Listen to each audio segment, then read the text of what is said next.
The views and opinions of the hosts and guests are their own and do not necessarily reflect the views of the management and staff of Guardian Radio.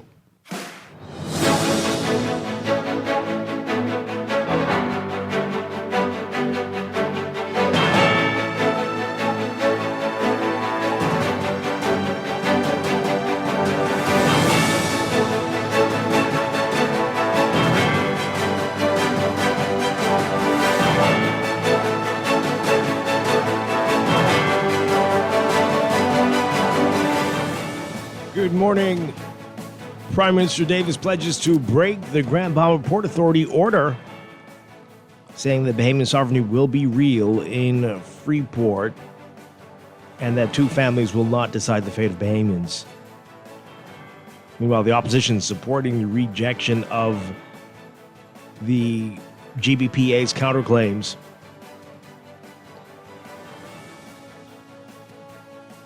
And what's happening in Long Island? Will the incumbent be running as an independent? It's all to have this morning.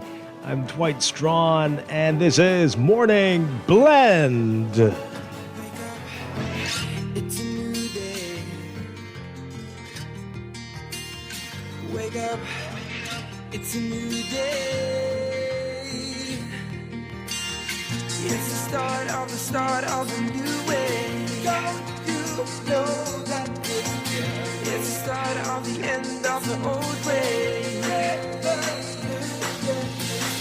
Wake up, it's a new day. Good morning again, Bahamas. It is Thursday, March 5th, 2026. This is Morning Blend on Guardian Radio 96.9. Again, I'm Dwight Strachan. In a moment, Laverne Gardner will be joining us. Also this morning, applications are open now for climate change youth ambassadors, the Youth Ambassador Program. We'll get the details about that and the role these climate change youth ambassadors play. Then later in business, we are talking about the launch of the UN Second Decade for People of African Descent. We're going to have a discussion about that and reparations and a whole lot more. You don't want to miss that coming up. But first, it's time for the Overnight, the latest breaking news from while you were sleeping, and the top national and international headlines this morning.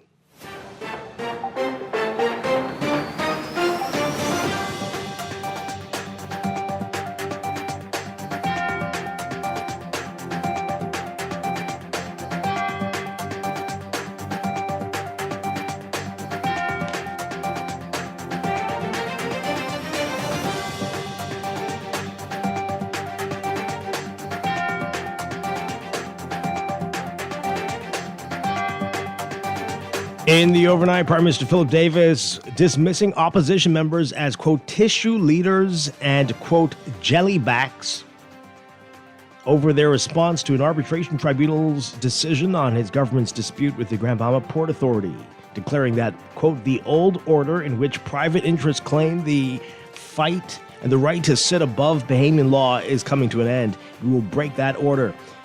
Prime Minister making that vow while addressing Parliament Wednesday, saying, quote, we will replace it with one in which Bahamian sovereignty is real in Freeport, in which self-determination is a lived reality for the people who call that island home. Prime Minister's pledge to break the existing GBPA order was a throwback to 1969 when then Prime Minister Lyndon Pinling delivered his blistering bend or break speech, making it clear his government was intolerant of immigration and racial discrimination practices in the port area at that time. Davis making it clear on Wednesday that the government intends to fully exert its authority over Freeport as the tribunal reaffirmed its right to do so. Meanwhile, opposition leader Michael Pintard and East Grand Bahama MP Kwesi Thompson welcoming an arbitration tribunal's rejection of the Grand Bahama Port Authority's claims that it has sole authority to administer licensing, immigration, customs, land purchases, and other approvals, and is the sole regulator of utilities in Freeport. Speaking of the House, Pintard said the GBPA's counterclaims in its legal dispute with the government were, quote, dead on arrival, and Thompson said earlier in the day that the opposition accepts that those claims needed to be rejected. Speaking to the ruling in Parliament Wednesday, as you heard, Prime Minister Davis called the matter a game changer. He said he was happy to hear Thompson suggesting that the opposition all agreed with what he was saying. Thompson, though, rose to his feet, saying, quote, "I really would not want you to put words in my mouth, but the point that I was making, which I believe would have been accepted by Prime Minister Pindling, Prime Minister Ingram, Prime Minister Christie, Prime Minister Minnis, and yourself, is that those positions that the Port Authority had put forward should have been rejected." Meanwhile, F&M leader Michael Pintard saying that he intends to speak with Long Island MP Adrian Gibson to find out if he does indeed plan to run as an independent candidate in the next election. The party denied Gibson a nomination and instead ratified Andre Rollins for Long Island. There are reports that Gibson is considering a run as an independent. When asked about the matter outside Parliament, Pintard said, quote, "I'll speak to my brother and our colleague and we'll find out what the facts are. We will win Long Island." Pintard said the party values Gibson as a member of its team. Gibson was first elected as a Long Island MP in 2017 under former Prime Minister Dr. Hubert Minnis. In 2021, he was then re-elected. In February, following his ratification, Rollins said he did not notify Gibson of his move for the Long Island seat.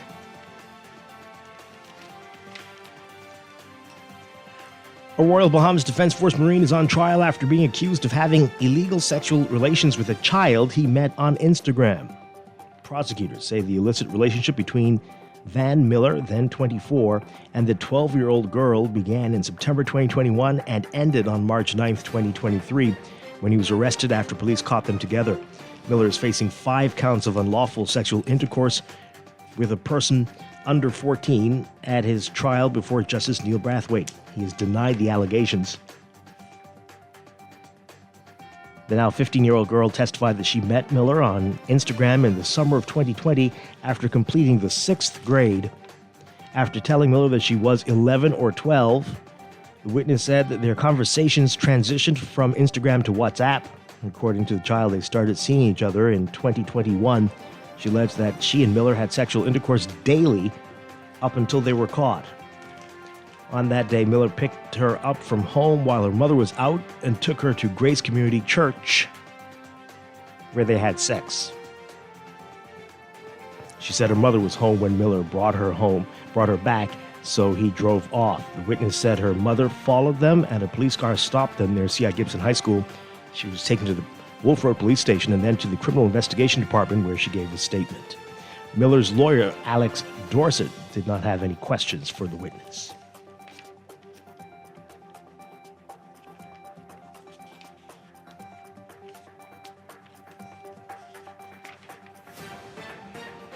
Overseas, Iran launching a new wave of attacks Thursday as Israel, American bases, and countries around the region threatening that the United States would bitterly regret torpedoing an Iranian warship in the Indian Ocean and calling for Trump's blood, while Israel said it hit multiple targets in Iran. Israel announced multiple incoming missile attacks and their air sirens sounded in Tel Aviv and Jerusalem. Iranian state television said additional strikes also targeted U.S. bases. The Israeli military said it hit 80 targets in Lebanon linked to the Iranian-backed Hezbollah militant group over the past 24 hours, and that a wave of strikes on Iran had hit long-range ballistic missile launch sites and other targets. The Iranian foreign minister accused the U.S. Navy of committing an atrocity at sea for sinking the Iranian frigate, the Iris Dina, in the Indian Ocean, which killed at least 87 Iranian sailors.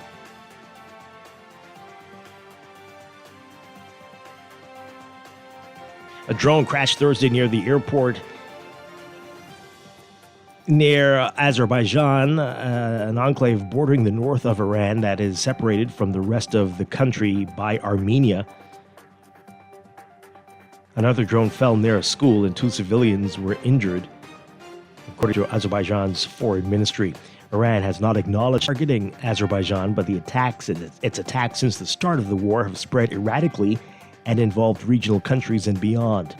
People were wounded when a drone was shot down near the Al Dafra air base, which hosts U.S. forces, and shrapnel fell to the ground. Qatar evacuated residents near the U.S. Embassy in Doha as a temporary precaution today and later reported a missile attack on the city.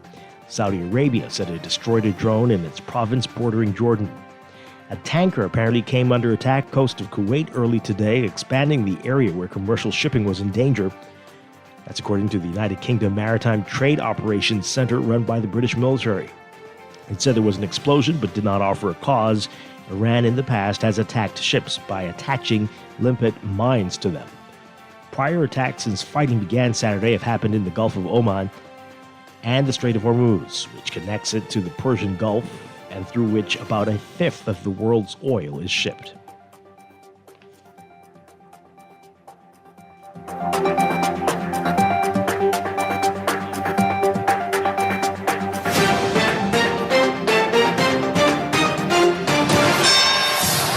This is Sports Update.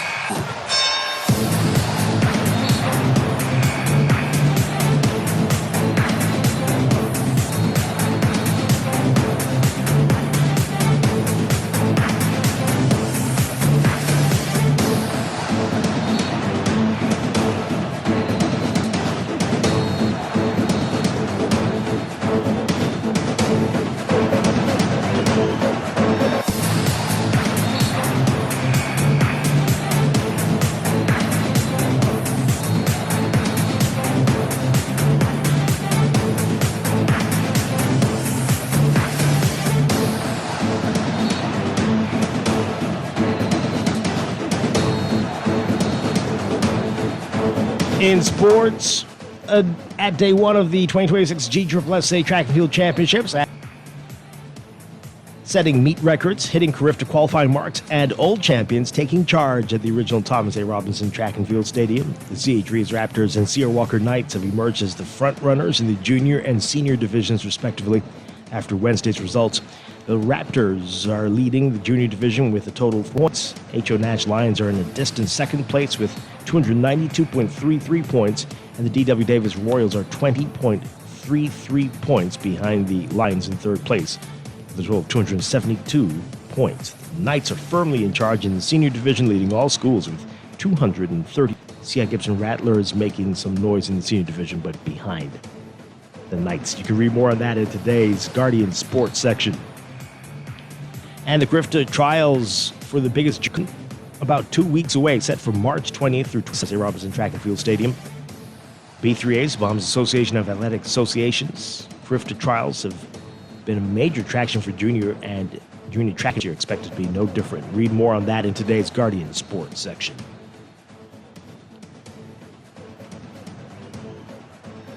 From the NBA, VJ Edgecombe will miss.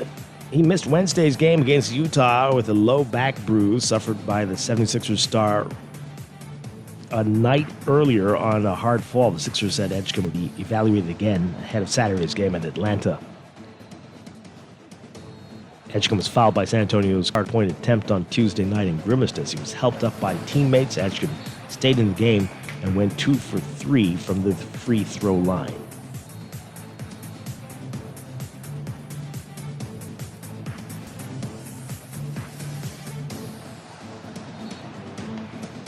And the New England Patriots have informed wide receiver Stefon Diggs that he will be released when the news next week. That's according to a person with knowledge speaking to the Associated Press on condition of anonymity.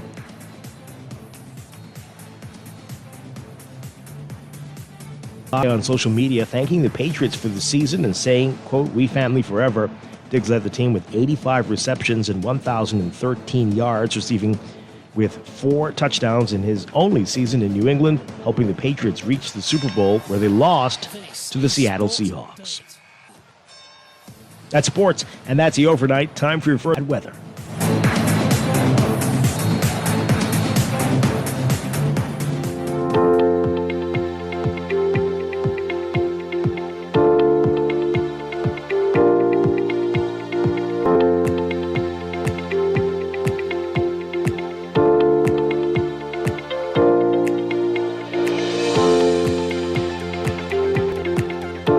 First look at weather brought to you by Star General. We've got a broad high-pressure ridge center to the northeast, the distant northeast of the Bahamas, that contains generally stable weather conditions and fresh to strong breezes across the country.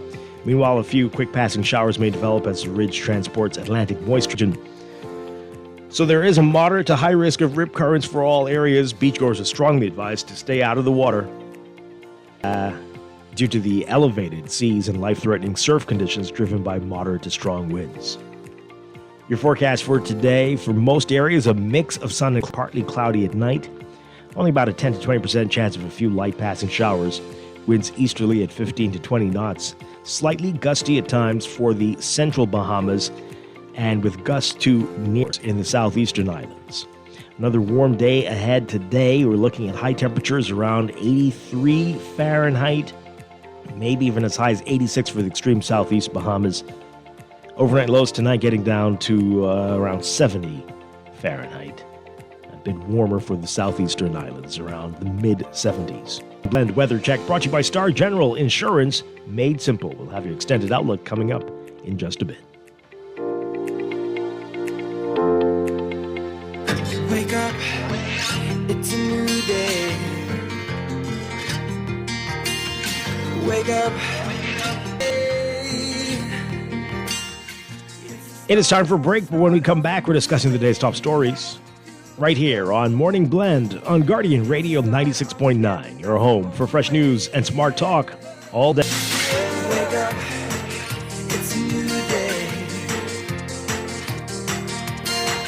Wake up, it's a new day. Screws and Fasteners World, Balfour Avenue and Palm Beach Street, has those hard-to-find fasteners for you right now. You can find stainless steel regular hex, carriage bolts, galvanized bolts, threaded rods, nails, self-tap screws, sex bolts, anchor bolts, turnbuckles, masonry tools, hand tools, and weed whacker strings. Check out the rope selection and car body fasteners too. Special orders are welcome. It's your #1 fastener store. Screws and Fasteners World, Balfour Avenue and Palm Beach Streets. Call 326-1976. You try to rest, but roll with the best.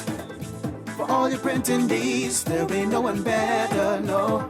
For posters and banners, magazines and flyers. For window decals, greeting cards and newsletters. No big and there's no job too small. You name it, we can print it. Just give us a call. Let Print Masters bring your masterpiece to life. Located in the Nassau Guardian Building, telephone 302-2361. Looking to elevate your gadget game, or are tech troubles simply slowing you down? Escape to a world of innovation at Custom Computers, your go-to store for the latest cutting-edge tech. Whether you need to upgrade your life with the best from Apple and Windows, or your device needs a little TLC, the Custom Computers Know-How Store is the destination for unbeatable expertise and quality repairs. With 2 convenient locations, there's a Custom Computers near you on Patton Street in Palmdale and Caves Village, or call 396-1100. Marco's is so back. Don't think small, think big. The big XL deal at Marco's Pizza is just $16.50. 1 extra large, 1 topping pizza you'll love at a great price. Big nights need big pizza. Made with our founder's signature sauce, fresh cheese, and fresh dough. Taste the freshness in every slice. Big slices, big flavor, big value. Now at MarcosPizzaBahamas.com. Go big tonight with Marcos. For over half a century, Hongxi has been reserved only for heads of state and world leaders. It wasn't just a car, it was a privilege. Easy Car Sales is proud to bring that distinguished heritage to the Bahamas. A new era in luxury electric, rooted in absolute prestige. It's for the few who demand freedom from the gas pump and first-class craftsmanship. Visit Easy Car Sales to see if you're ready for a taste of royalty. No one likes a fender bender. They'll scratch to a full mashup. NUA Insurance has got you covered with auto insurance tailored to fit your needs and budget. For affordable rates with free on-site accident assistance, visit us online or in branch and just ask us. NUA Insurance. Ask us because we've got you covered. Every day in a busy world, we have to do so much. Bank with CIBC and get that personal touch.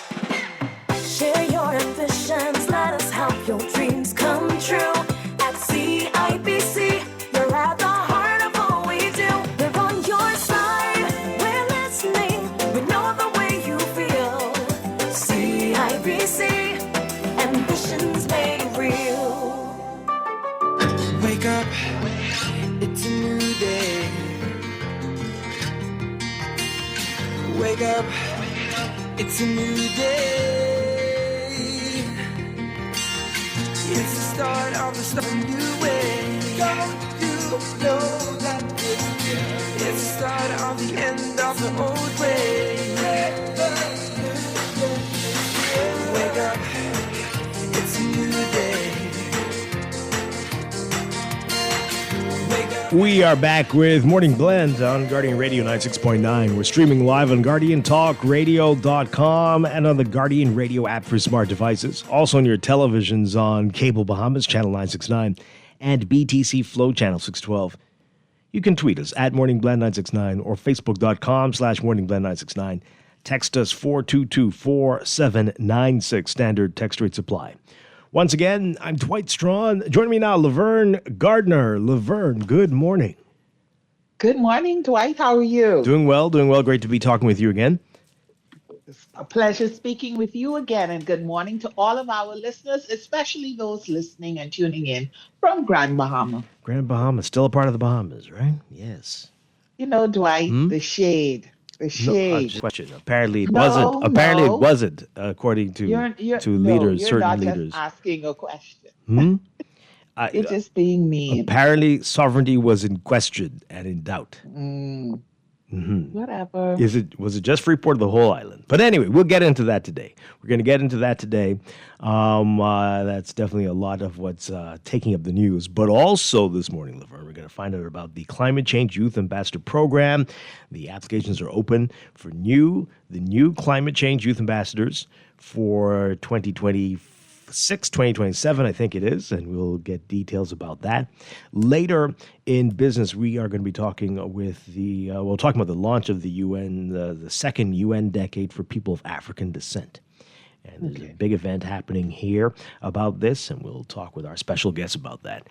And, of course, the R word is going to come up, I am sure, and that's reparations. Reparations, that's apparently one of the worst R words in all language, in the history of language, apparently. Oh, man. Anyway, we're going to get into that today. A lot to talk about on this Thursday. But let's begin with what else is in the news.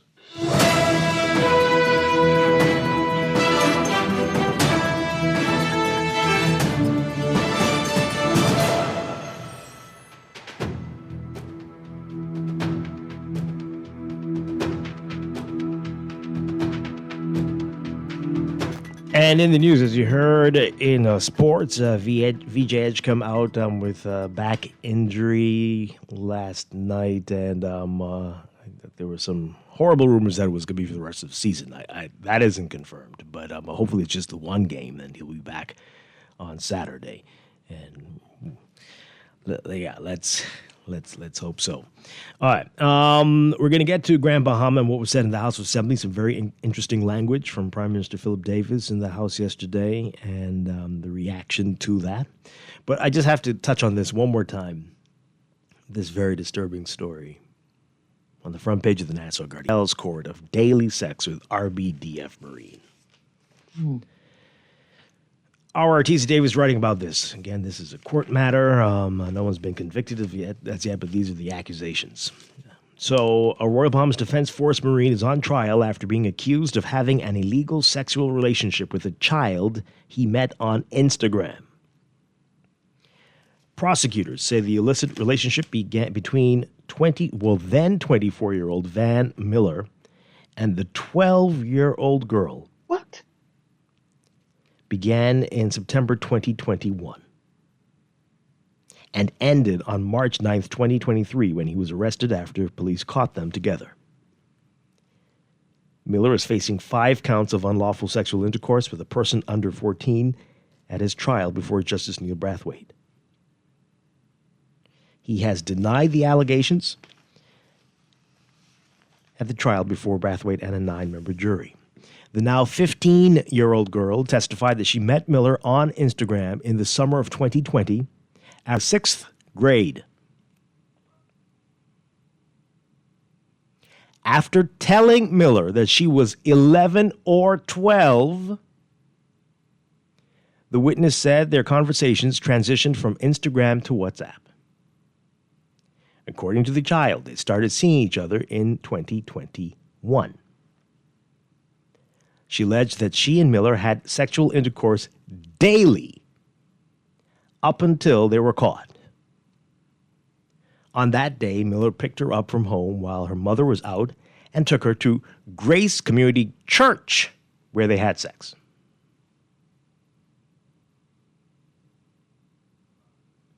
Huh?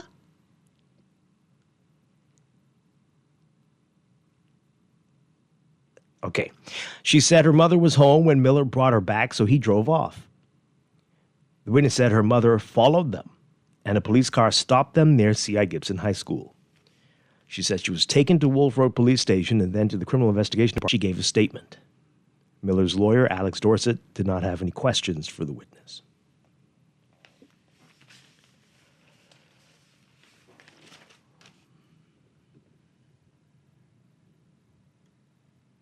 Again, it's a court matter. It's before the jury and the yeah, but What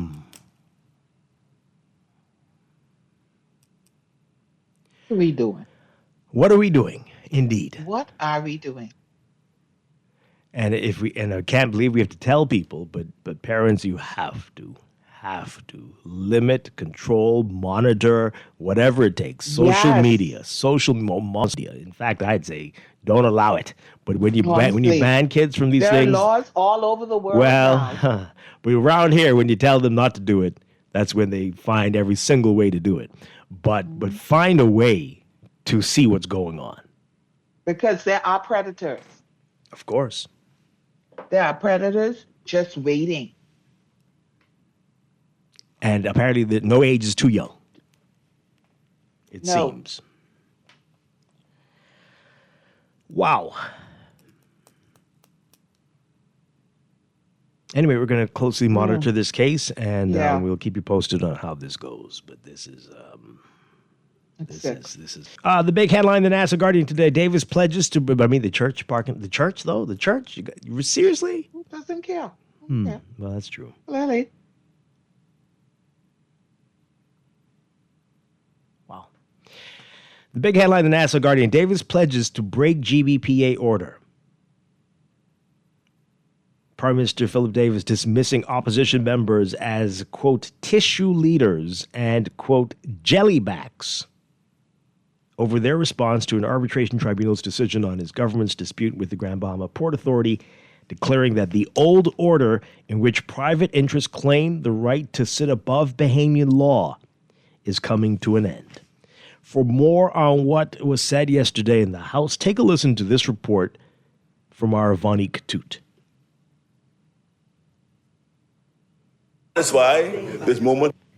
Though the tribunal did not grant the government the $355 million it was seeking from the Grand Bahama Port Authority for work carried out in Freeport, Prime Minister Philip Davis insisted the ruling was still. He addressed the GBPA arbitration once again in the House of Assembly on Wednesday. The ruling is a game changer. The Port Authority has significant liabilities that are now enforceable because we took action.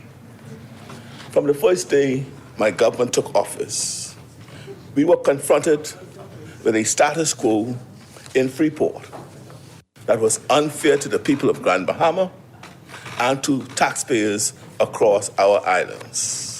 Davis insisted the government could receive even more or less than the amount it was seeking. The initial ruling was a victory for us because, first of all, it established liability for them. Yes. They have to pay up. Yep. Next, we move to a new phase of arbitration. We move to the next phase of the arbitration where we determine how much than the $357 million in our initial claim, or it could be less. And we accept that. He also noted the tribunal's rejection of $1 billion in damages the Port Authority was seeking. The tribunal rejected the Port Authority's claims.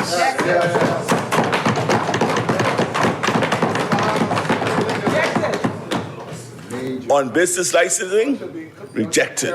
Yes. On immigration, rejected. On customs, rejected. On utilities, rejected. On foreign land purchases, rejected. On environmental approvals, rejected.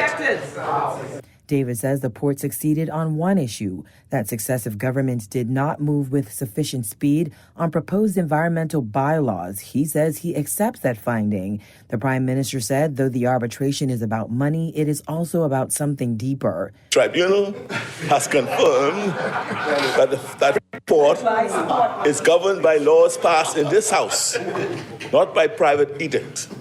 That is a concrete self-determination that Grand Bahamians have demanded for generations. No previous administration ever took this question to arbitration, whether they agreed or did not agree with the position. No previous administration ever secured a binding independent ruling that both establishes liability to the Bahamian taxpayer and rejects the notion of a private city beyond the proper reach of our laws. That is why this moment is historic. Okay, again, Bonnie, that report there. So a little bit more on this in the Guardian today. Again, our Candia Dame's writing about this. So, vowing in Parliament, Davis said, quote, "We will break that order. We will replace it with one in which Bahamian sovereignty is real in Freeport, in which self-determination is a lived reality for the people who call that island home." All right. We're going to get to what the opposition is saying in just a bit.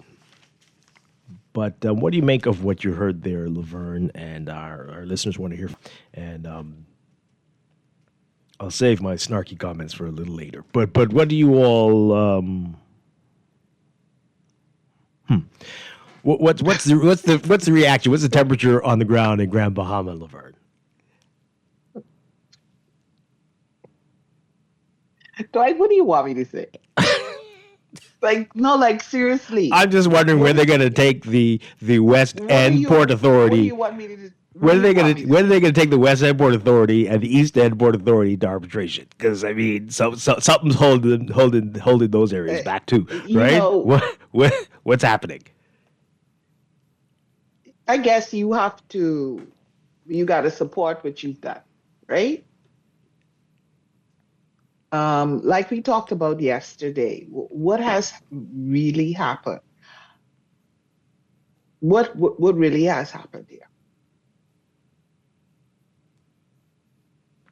I guess everyone's still waiting to see what's how this is going to change. Exactly. Right? How is it going to change? What is Grand Bahama going to look like? Which island in the Bahamas will it begin to look like now that this clarity has come? All these many years later. What clarity? Mm-hmm. In terms of what? So are we to believe that successive governments did not know and were confused about how this was supposed to work with Grand Bahama? Only the Davis administration decided to look into it and challenge it? Is this what we're to believe, or the others others? This is exactly what we're supposed to believe. Or maybe they just didn't care. Exactly what we're supposed to believe. They didn't care. I've not completed reading the ruling, but I'm in there because I want to read all of it. But this is exactly what we're supposed to believe. But it is, as I said yesterday, when you look at the counterclaim, when you look at these things were already happening. So it isn't as if arbitration tribunal said, okay, now you have to do these things. Mm-hmm. It was already being done. The Grand Bahama Port Authority was already going through government to ensure that they got those government approvals for any proposed investors. These things were already being done. So perhaps is it just the immigration and the utilities issue was the challenge here? I mean, because it sounds like that was a big one. The fact that there were non-Bahamians in the government didn't seem to have much say in this. Could that be it? It's not even that. It's more the utilities. Take out immigration. Mm-hmm. Take out immigration, take out customs. Mm-hmm. Okay. The clarity for the regulatory body and that, great. Yes. Now we're clear. But this proposed landmark victory, we did it, we stood up against these people. Amen. No. Okay, let's go to the calls, and then we'll get to what the opposition is saying, and what led to this the tissue leader accusations. The accusations. Let's hear from you, caller. Good morning. You're live on the air. Hey, good morning, Dwight. Hi. Good morning. And good morning, Laverne. Good morning. Yes.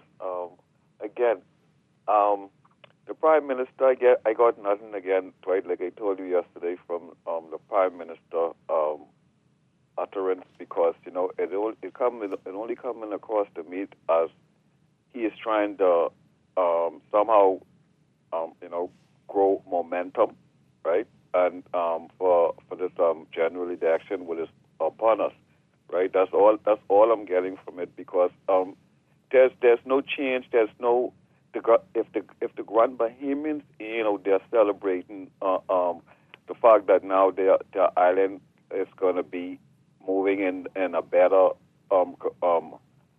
after all of these years. I don't see why they knocking on the desk. Well, I mean, I don't know. I think they want to know if they should, right, Laverne? You don't know what's really going to change. Yeah, but and so that's. I don't know if we don't believe that anything has changed. That's the point I'm making. Because if the people if the Grand Bahamians and they have a bird's eye view to what is possible to change or not, and they're knocking on no desk or no on sure. So it's only coming across as another, and you can mark this, Dwight. From here on into the general election, watch the utterance coming from the Progressive Liberal Party. Oh, we did, and we had a mass and historical. While watch and see, because this government, if you wasn't watching them, everything they do is only to try to gain momentum, so that they can have something to turn the Bahamian people with. But it can't wait for them this time. So, but I hope the people in Grand Bahama really get some real change that they deserve and need. But the utterance from the PLP, and sometimes the FNM, it ain't showing where the will ever improve Grand Bahama, man. Right? Well, okay, thank you. I mean, we're still not seeing the master plan, and that is the problem. And I don't think we've seen that from the previous administration, the current opposition. When nobody has the master plan. And we need that for every island in the country. Yourself, if you could look to West End and East Grand Bahama and say, well, look at the amazing things the government has been doing there, and Freeport is lagging behind, and yeah, the government needs to be more involved, or right, that would have been an easier sell. Or if you say this is the way we're going to transition away from families who inherit their positions at the Port Authority, we're going to transition this away to a municipal government, into a municipal government where people are elected to these positions and will serve on city councils or as a mayor or whatever, right? Is that the plan here? Is that the plan? Or are we going to continue to have ministries, a ministry of Grand Bahama, which, again, what is this? And why doesn't every island have a ministry if this is what we're going to do? Clearly, that's not the plan. Make it make sense. Do you have an idea for the way forward? What will Freeport look like by the 100th anniversary of the Hawkesbury Creek Agreement, which is not far? Let's take this call. Good morning, caller. You're on the air. Are you there? Good morning. Good morning. Hi. Dwight and Laverne? Yes. Good morning. Thanks for taking my call. I am wondering what the Prime Minister's response would have been had the government was awarded the $357 million. Wouldn't he hear a word from him? No, what are you talking about? there would have been a huge party. They won. No matter what, they would have won. That would have mean that they won. Yeah, it would have been bigger than this. That would have been a celebration. What? There would be no desks. They'd have broken the desk in the House Assembly. It would have been huge. No, but what I mean is there wouldn't have been any complaining and seeking to bring someone lower than they are. I think he would have been, like you say, there would have been jubilance all around town. Mm-hmm. But we can clearly see that the Prime Minister owes the public the same way he's saying that the port owes the government. The Prime Minister himself owes the public some level of accountability as it relates to us being able to see if the money that he claims is in the bank is in the bank. That's a simple thing to do. You could just redact the bank account number and just say, this is the amount that was deposited to our account, and we have it. Well, that's a totally different issue. But I know, but I'm talking about... But I hear you. He's talking about accountability and who should step up and be forward with the truth. But he seems to be hiding all sorts of truths. Well, that's just the game, right? It's convenient at this moment, and at other moments it's not. Different rules for different people and different times. You have these young men now who are believing that they could break the law, young women as well, and get away with it because the rule doesn't apply to them. It might not apply to me. Certainly. So they're all setting the pace for this decadence in our society, you know. But we like it this way, so let's vote them back in and continue down this dreadful path, eh? Some people do like it. It is working for quite a few. Let's take another call. Good morning. You're on the air. How are you doing? Doing well. What bothers me most about this whole situation isn't the deal itself, and what happened is that initially PM Davis made it seem as if the GBA owed the Bahamas government all this money, and he sued for this and that. And all of a sudden, when the ruling came down against him, and the media was asking him about details of what happened, he was like, he can't talk about it. It's a secret. It's a private meeting. Blah blah blah blah blah. Again, that was on both sides. Both sides couldn't talk that day. I understand what you're saying, but at the same time, he's representing the Bahamian people. It's the same way how the Grand Bahama Port Authority can put out their side of it. He could have done the same thing. Again, that was a different day. But he didn't. Okay, what I'm saying to you, he released it after they did. Yes, because it was all. You get what I'm saying? Everybody on the media spoke to him. There was a gag order on everybody. Okay, so how come the gag order didn't prevent the Grand Bahama Port Authority from releasing that was the following day. That was the following day. You're still missing my point. No, I don't. They still released it before the government did. Yeah, that was earlier in that same day. But the government should be the first to be released. Listen, the government. Well, if your government is asleep, that's their problem. Yeah, maybe they should have released it at 12:01 a.m. or whatever time it was. The government of the Bahamas is responsible for the people, right? The answer to the people. Brad Davis them should have put on all the information and said, yes, we wanted this, but we lost. But we gained this and we gained that. Like, why is it always a perception that the government is trying to hide things from the human people? That's my whole point.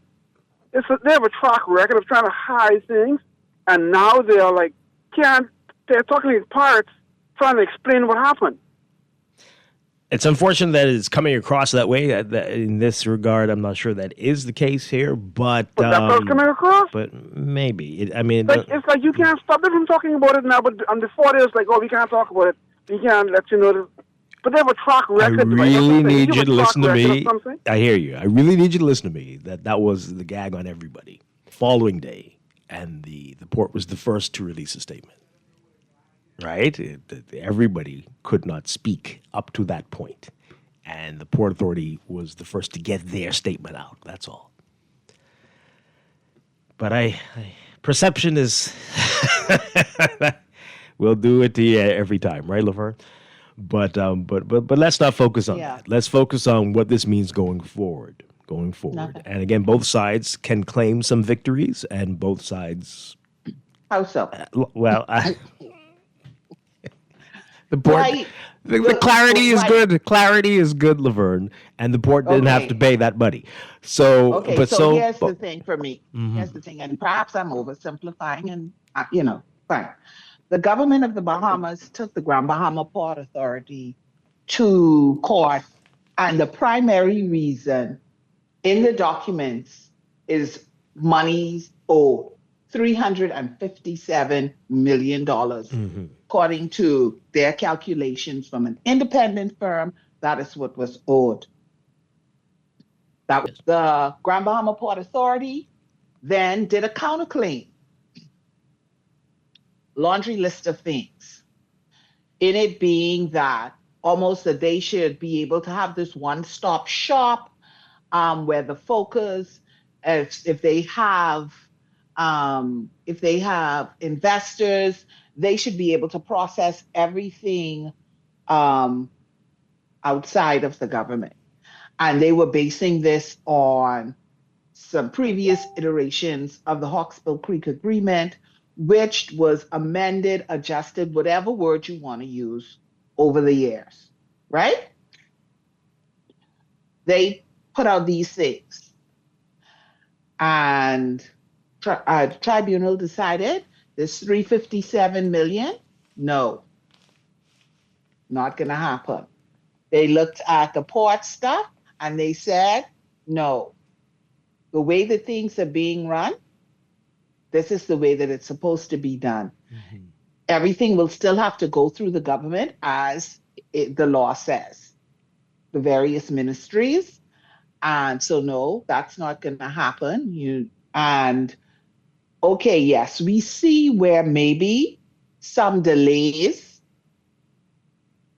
could have maybe impacted investments. So we'll go with you on that one. Mm. That's it. All of that, that's it. Here's where I'm at. Who paying the legal fees?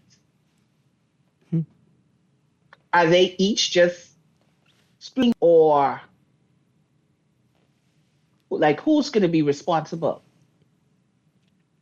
Will the government have to pay the port legal fees because the port got a yes on one thing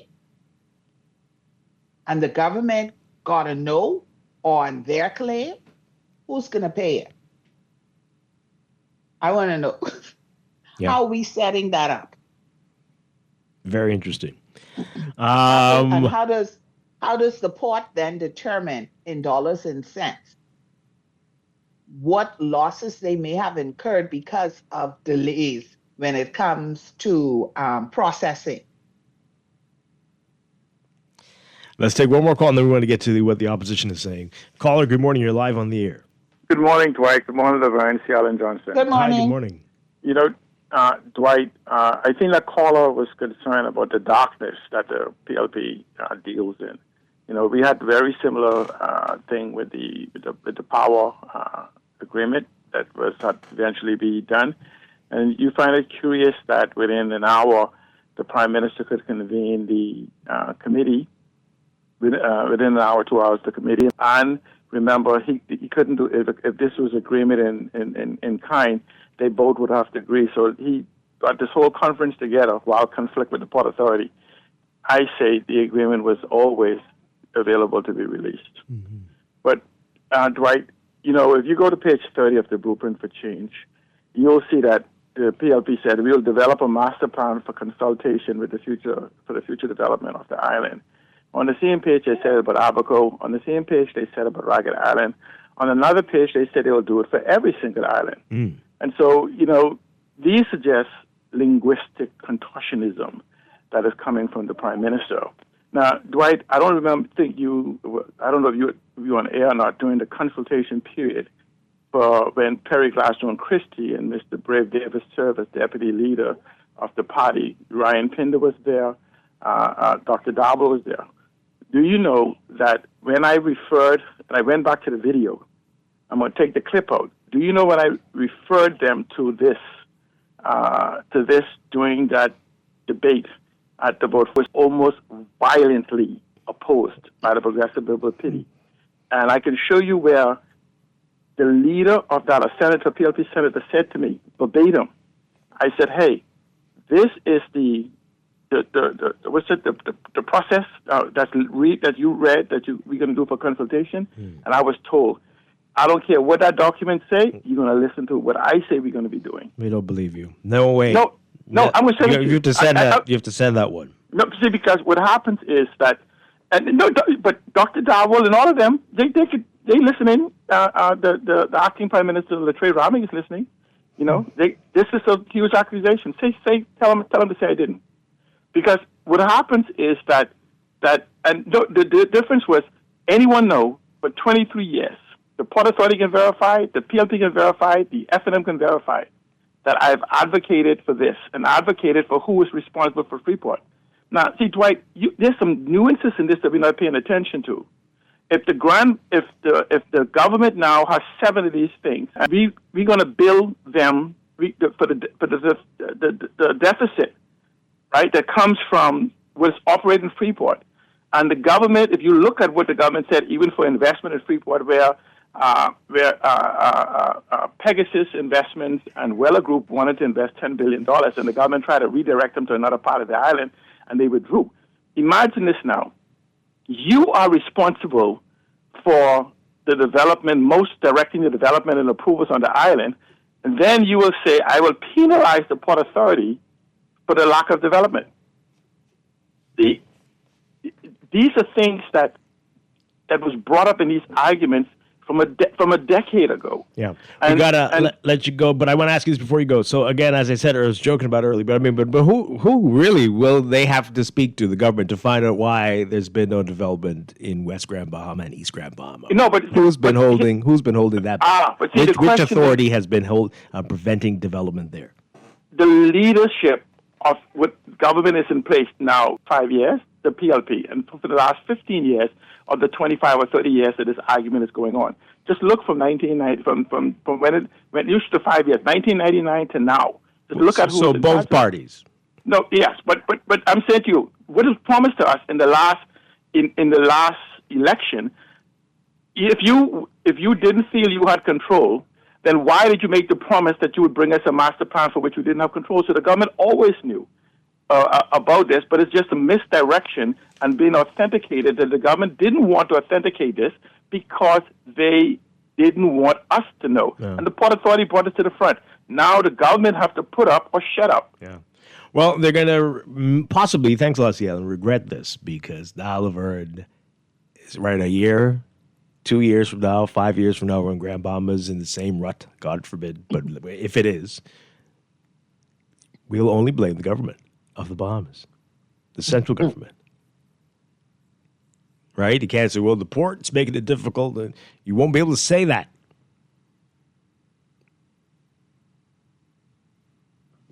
But anyway. Dwight, you asked the island, who should they talk to about the state of the eastern and western parts of Grand Bahama and the lack of any kind of real growth there. To convene a serious meeting with all past governments.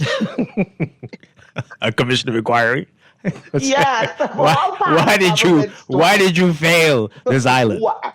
And a big mirror, all the prime ministers. Grill them. Because you got to ask yourself as well. And every single MP. And everybody. Like, why are we here? What happened? What in the name of God happened? Mm-hmm. Oh, boy. Okay, so let's get to the opposition again. Oh, boy. What they're saying. Another report from our Vonik Toot. Free National Movement leader Michael Pintard has dismissed Prime Minister Philip Davis's assertion that the Grand Bahama Port Authority arbitration was a historic victory for the country, telling reporters that Davis is talking nonsense. To that absolute nonsense about wins. There is no functioning, hotel. It's closed. Is that a win? Again, with respect to the Rand Hospital, our people are not only hurting, suffering, but dying because of substandard conditions in the care system. Is that a win? The airport has not been constructed. Is that a win? The power company strangling us with prices. no decision on who regulates them, is that a win? So the hell with what other people are talking about doesn't make any sense. The Port Authority said in a statement that the tribunal dismissed the government's claim that it was owed $357 million in reimbursements for work carried out in Freeport. However, government officials have said they were seeking reimbursement under the wrong clause in the Hawksbill Creek Agreement, as it had been replaced by a clause in a 1994 agreement under the Ingram administration.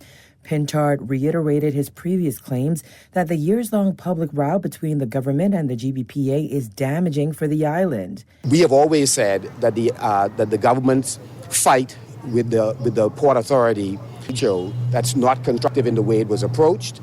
And as far as we know, the claim the government submitted has been dismissed. So everything else about the arbitration pretty much is blah, blah, blah, blah, blah. So again, the government needs to refocus on the critical issues that are affecting the lives of Grand Bahamians and find a constructive way to engage with all stakeholders, including the port, who's not doing sufficient, which is why under my administration, we believe that the port ownership should be expanded to include more Bahamians, including licensees, that the port group of companies, that is, all those companies that are making profit that used to be a part of the Grand Bahama Port Authority, that Bahamians should be able to buy shares in all of them. He questioned how much this process will cost taxpayers. Because he should tell us how much he spent on this venture that he just went on that was dismissed. How much did he spend? How much did he spend? Ask him that. Same question again, Vonnie, that report there. But, you know, and see, Alan talks about it a lot. We talk about it a lot on the show. That I'm not convinced that any of these two governments, the Davis administration or the Pintard-led F&M, they are prepared to go full on with the municipal type government that Grand Bahama needs for the Freeport area, for West End, for East Grand Bahama. They are all seeking, it sounds like, still significant central government control and sprinkling in a few more locals here and there. That's just how it sounds. Again, where are the master plans to show us otherwise? Let me know.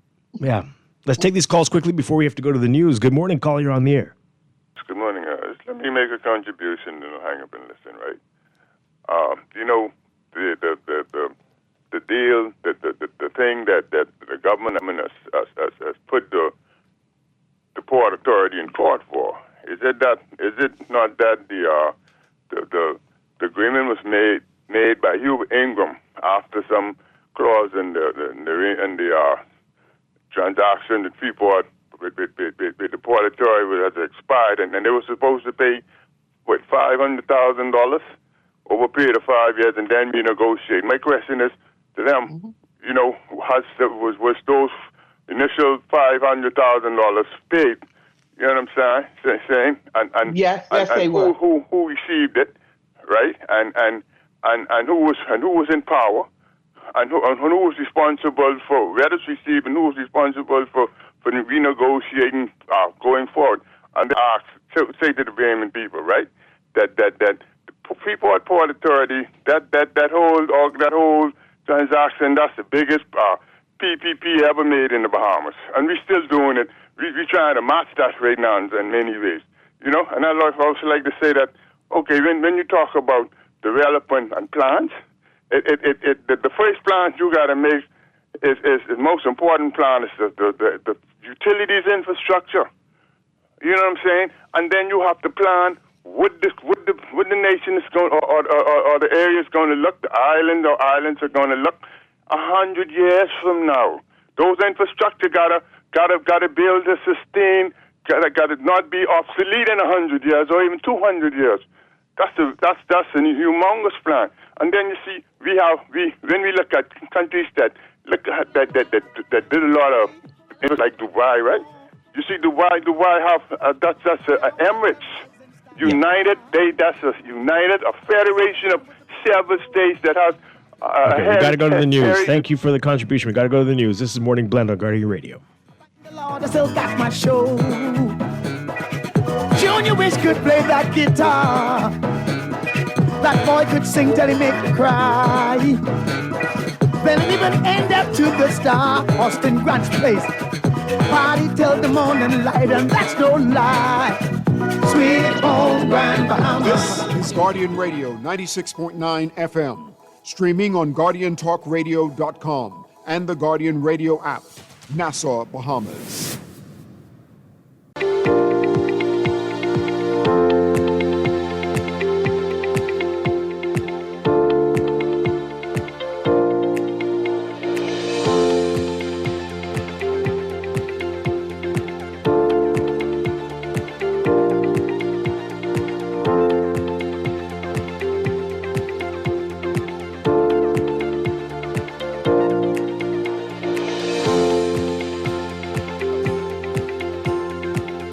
Welcome back to Morning Blend on Guardian Radio 96.9. We are streaming live on GuardianTalkRadio.com, as also on your televisions on Cable Bahamas Channel 969 and BTC Float Channel 612. You can tweet us at Morning Blend 969 or Facebook.com/MorningBlend969. Text us 422-4796. And now at 8:24, it is time for another check of your weather for today, brought to you by Sherwin-Williams. So here's what's going on. We've got a broad high-pressure ridge centered to the distant northeast that continues to support generally stable weather conditions and fresh to strong breezes across the country. Meanwhile, a few quick passing showers may develop as the ridge transports Atlantic moisture over the area. So breezy to windy conditions with quick passing showers will continue across the country for the next few days due to a strong, persistent surface ridge, with the southeast Bahamas likely to experience some wind gusts to near gale force in some areas. By the start of the weekend, a mid-level disturbance from the Caribbean Sea will bring some cloudier skies, higher chances of showers and thunderstorms, peaking Sunday and continuing into the week ahead.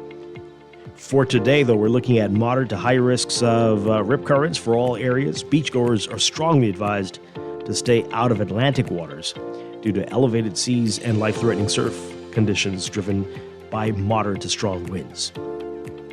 Your forecast for today for most areas look for a mix of sun and clouds, becoming partly cloudy by night. Only about a 10 to 20% chance of a few passing showers. And wind gusts to near gale force for the southeast Bahamas, gusty at times for the central islands. Temperatures today look for highs around 83, 84 Fahrenheit for most of the country, as high as 86 for the southeast Bahamas. Overnight lows tonight, around 70 for most areas, but a bit warmer, mid-70s for the south. In your extended outlook for Friday tomorrow, again, a mix of sun and clouds, about a 10 to 20% chance of isolated showers, possible afternoon thunderstorms.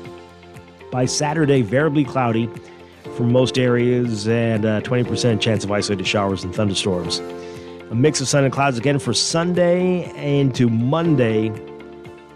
And this pattern is going to relatively hold straight through to the middle of next week. Don't forget, standard time ends on Sunday at 2 a.m. We're going to spring forward to daylight saving time. That's your Morning Blend Weather Check, brought to you by Sherwin-Williams. If you're ready to refresh your space, head to your local Sherwin-Williams for premium paint, pro tips, and everyday deals, and make it easy to get started.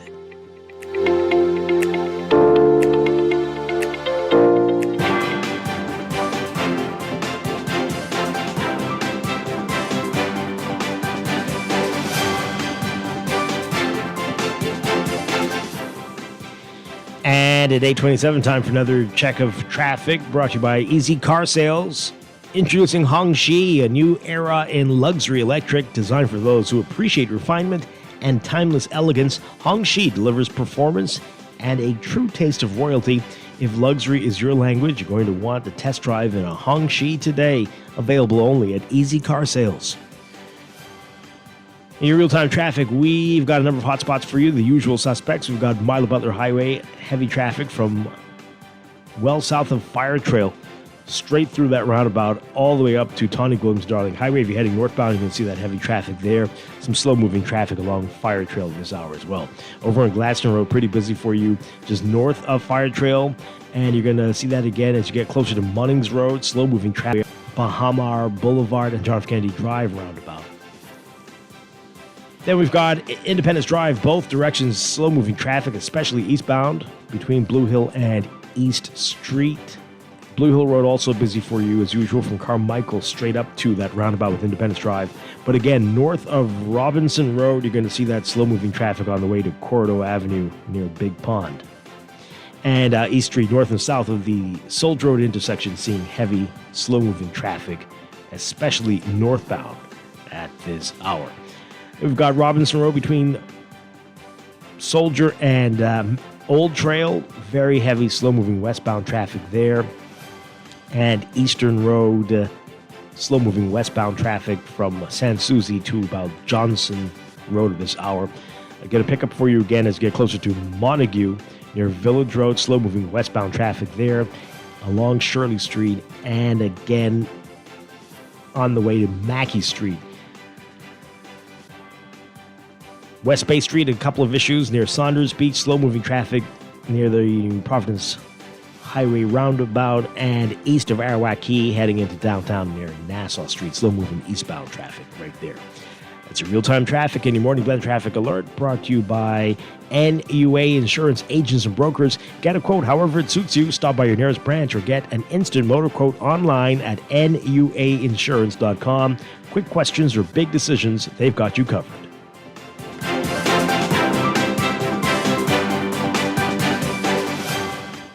Here's a Sure-winning art store moment from Shelley and Dee Dee. We're the only full art store in the Bahamas. If we don't have it, we make a list, and trust me, our boss can get that. If you need that, he can get that. You can find sketchbooks, acrylics, the canvases, and all sorts of lists that they use on shoes and letters. We're the only persons in Nassau that carries the Montana spray. We have the Krylon sprays, watercolor and paints, the oil, chalk paints, the alcohol paint, metallic paints, the little Floetrol, and we have cleaning products for the artists, thinning products for the artists, and Crayola colors, and glitters, pencils, the Posca markers, and pastels, oil, and the acrylic pastels, dyes. Oh yeah, we also have airbrush paint. I didn't forget that part of the movie. Gift sets, hobbycraft, Oil shrimp, stew shrimp, shrimp gumbo. But art supplies. We have a lot of them. Sherwin-Williams Art Store. Find colour in every day. Every day in a busy world, we have to do so much. Bank with CIBC and get that personal touch. Share your ambitions, let us help your dreams come true. At CIBC, you're at the heart of all we do. We're on your side, we're listening, we know the way you feel. CIBC, ambitions made real. Join the Ultra family. Online signups are here, and it's ultra fast. Start winning from your phone. Sign up online in minutes and jump straight into the action at ultragames.com. And right now, when you sign up online, you're entered for a chance to win a car. That's right, a car. Okay. No long lines, no stress. Just click, sign up, and start playing. Ultra Games. Unleash your luck. Must be 18 or older. Ultra Games reminds you it's only a game. Please game responsibly. At Star General, you can go gold. Comprehensive car insurance covers loss or damage from accidents, fire, theft, and third-party liability. But the Gold package gives you increased coverage for rental car and windscreen, personal accident, medical benefits, deductible waiver, and 24-hour roadside assistance where available. Our Star General Gold package also gives you up to $2,500 for accidental damage to a rental car anywhere in the Bahamas. Go gold with Star General. Insurance made simple. No one likes a fender bender. Oh, man. From a little scratch to a full mashup, NUA Insurance has got you covered with auto insurance tailored to fit your needs and budget. For affordable rates with free on-site accident assistance, visit us online or in branch and just ask us. NUA Insurance. Ask us because we've got you covered. In the world of business, technology is not a choice. It's a necessity. And for businesses that demand excellence, there's only one choice for unparalleled support and cutting-edge technology. Custom Computers. You have challenges and we have solutions. Computing, networking, storage, and printing for enterprises large and small, aligned with premium brands like HP, Microsoft, Konica Minolta, and more. Get tech done the right way with Custom Computers. Call the know-how team at 396-1101.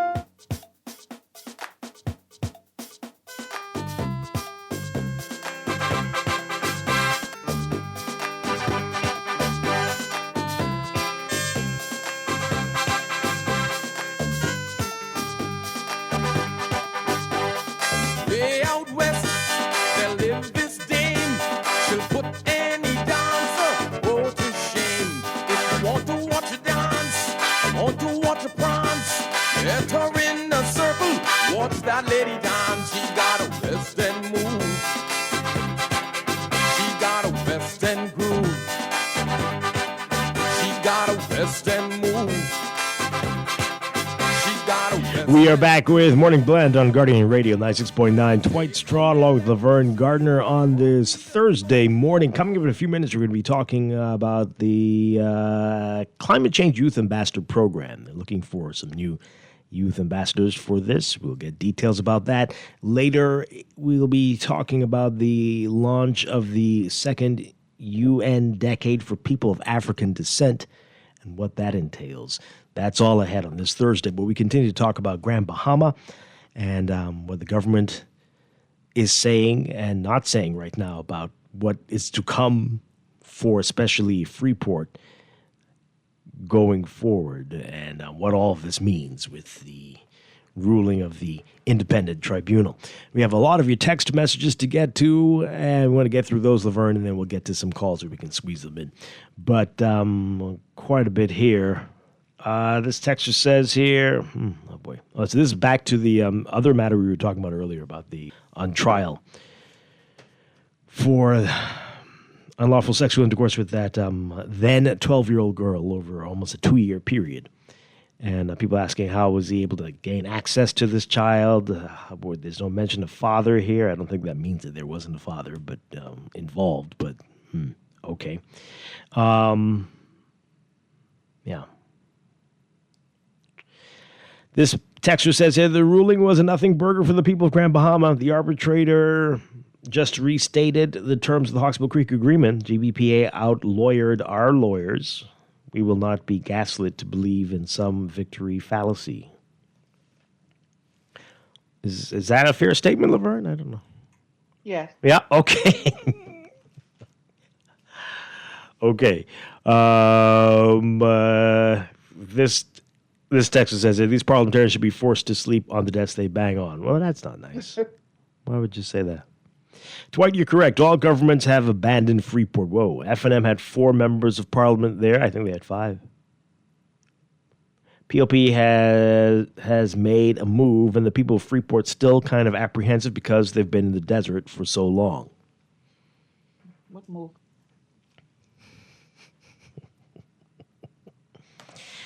What move? Oh, boy. Okay.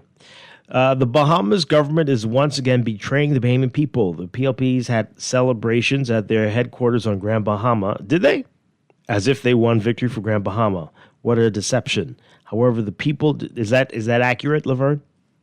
I'm not sure.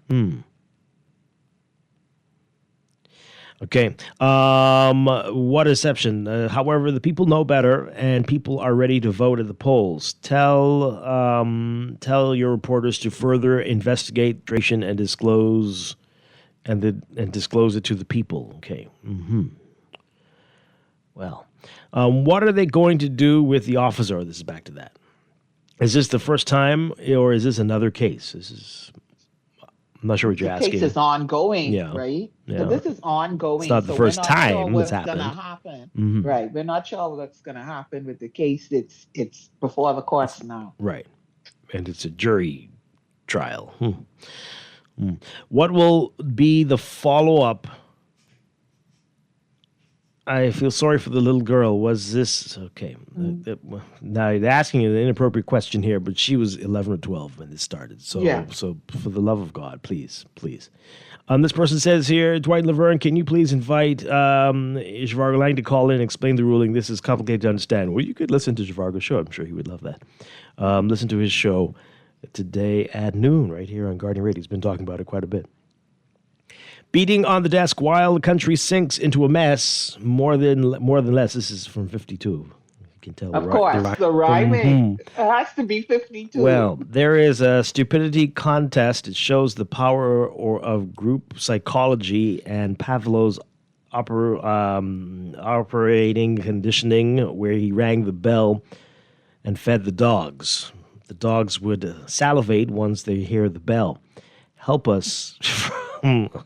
Is this all part of 52? Yes. Help us from PLP hell and government equal to Jezebel. I can't do it as well as he can say it, so No, I'm right? doing this justice. You're not. Yeah, No, you're it's not kind of working. butchering it. Quite a bit. 52. I'm sorry you didn't call it.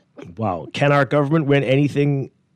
Incompetence over hubris seems to be the prerequisite to be a politician. Wow. Okay. That's a lot. GBPA is the reason why Freeport is so expensive, and their economy continues to decline because of their mismanagement of Freeport. Is that accurate? Freeport. Hmm. Freeport is in Grand Bahama. Mm-hmm. So are things a lot cheaper in West End? Do you all go over there to do things at a better... Dwight, stop that. I mean, the people, everyone's confused, clearly. I mean... Stop it. No. You're all coming back with your cars loaded with stuff you got from East End because it's so much cheaper over there. Yeah. Okay. Boy.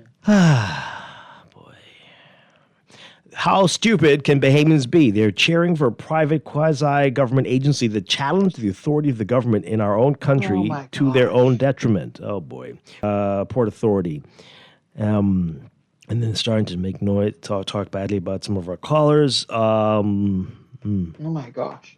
Who's cheering? Who's cheering for the Grand Bahama Port Authority? Who's doing? Well, they seem to believe that somebody is. Oh, okay. Yeah. Seeing this for what it is or what it appears to be does not mean that you're cheering for the Grand Bahama Port Authority. I believe, and I'll always say, the Grand Bahama Port Authority and Bahamas government, whichever iteration, has failed Grand Bahama. Wow. This person says here the government is totally disrespecting Ian Roll and his team at the GBPA. GBPA is run by Bahamians. They do the heavy lifting. If GBPA was selling the hotel, it would have sold. I feel bad for the management of the Bahamians that run that organization. It's owned by 2 families. Don't whisper it, Laverne. Say that louder. Okay. Say that louder. Say that louder. That's owned by 2 families. It's another business. It's like any other business that have quote unquote foreign owners and Bahamians manage it. Okay. And This is the challenge. That is not taking away from the Bahamians there and their management team and everything that they're doing. But come on. This is the challenge. We're not hearing. Let's don't shift the narrative. We aren't hearing the 2 major parties speak like this. What are you going to transition this to? Will this become like most cities in the world? I think, Dwight. Well, this is a problem. You keep saying that. Well, this You is keep the problem. saying that. You keep asking that, but you have not heard. Have you read any plans for this to change?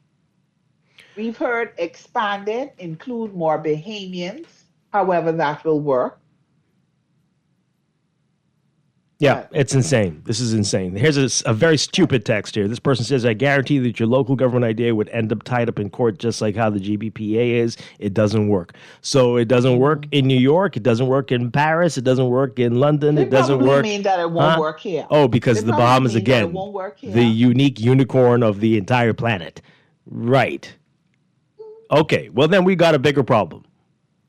We've got a bigger problem. All of these people can work if we want it to work. Exactly. That's what I know about everything. All of these About people. everything, things can work if we want it to work because we've seen it on different occasions. Yeah. Things that we thought could not happen in the blink of an eye. This needs municipal government immediately. Right? All of these people, the descendants of the St. Georges and the Haywards and Ian Roll and everybody should run for the positions they hold. Let the people of Grand Bahama or Freeport specifically vote for them. And whoever wants it, you win the election and But that's run not what the city. HCA says. You sure? You introduce a new language. Okay, well, this is what I've been saying forever. Right? And when you mess up, the people vote you out.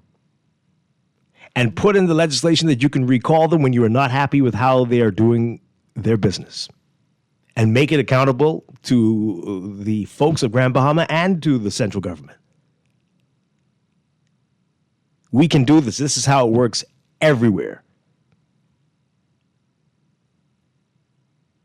But we're too afraid. Apparently we are very special. And I think we're trying to prove that we are the wrong type of special here. We'll take one call, and then we got to go to a break. Good morning, caller. You're on the air. Dwight, good morning to you and Lauren. Good morning. Good morning. I've been listening with intent for most of the discussion this morning. And firstly, I believe that there are several issues tangled into this whole discussion, and I hear a lot of people merging them all together as a single. And for example, when the leader of the opposition spoke in one of his commentary, he said that he's concerned about the things that were not done in Grand Bahama. I'm paraphrasing. He talked about a list of failures from his perspective. And while, in my view, I felt that there is a debate to be had, like you have been pointing out, outside of Grand Bahama, West End, and other areas, that's a debate to be had. It's a very, very real debate.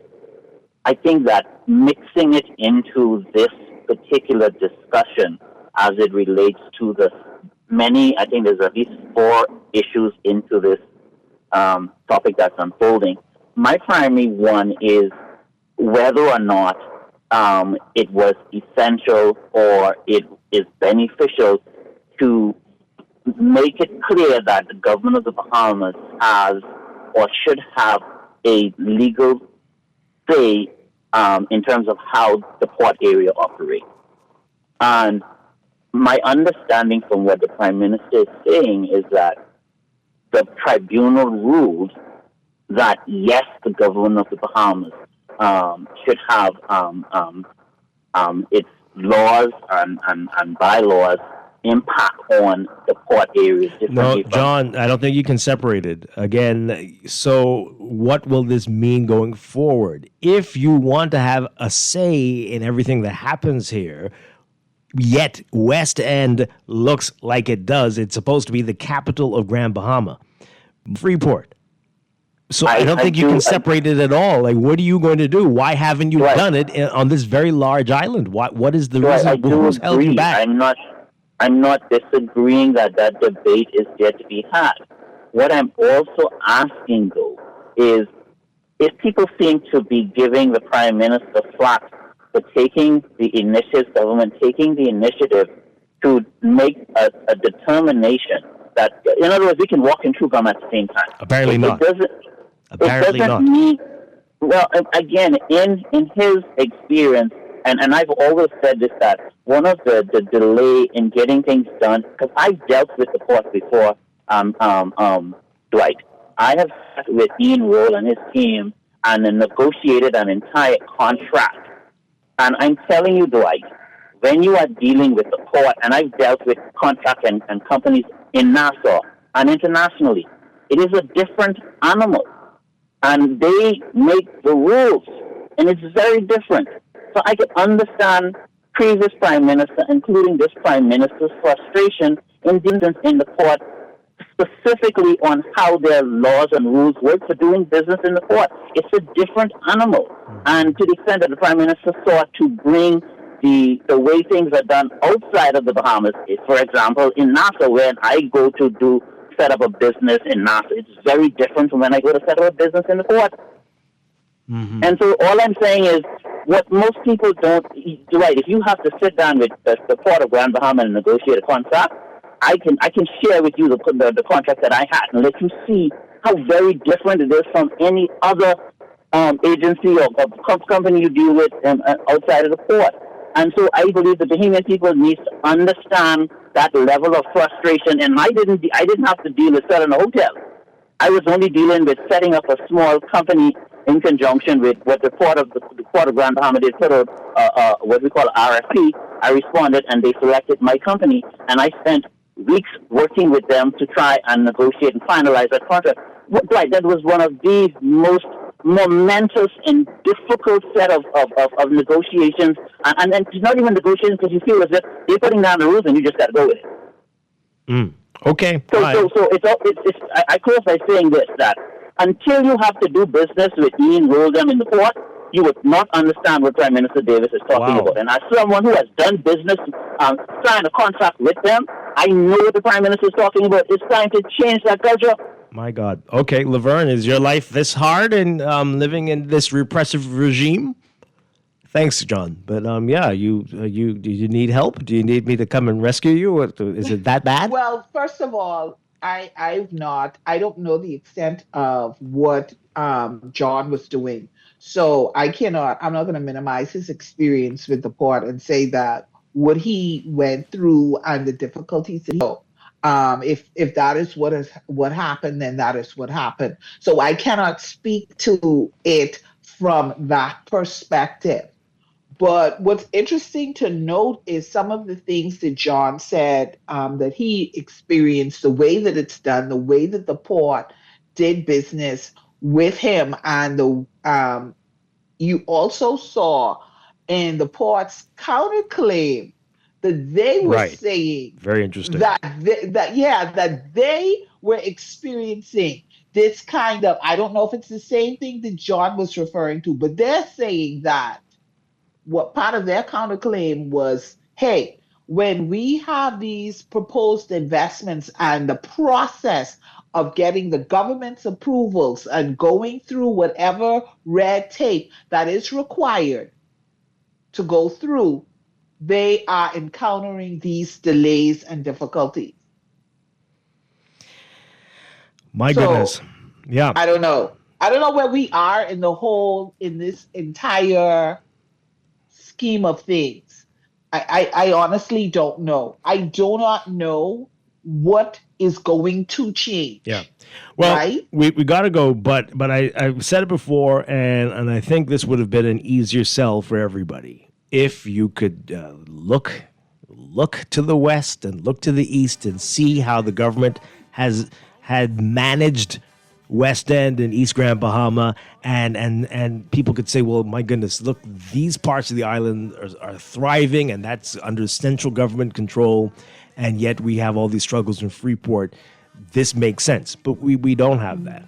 We don't have. And at the very basis of everything is people want to know, how is my going to be different for me and my family moving forward? Yeah. And so even if there is a change that's going to take place, but people can't see it and feel it, it doesn't mean anything to them.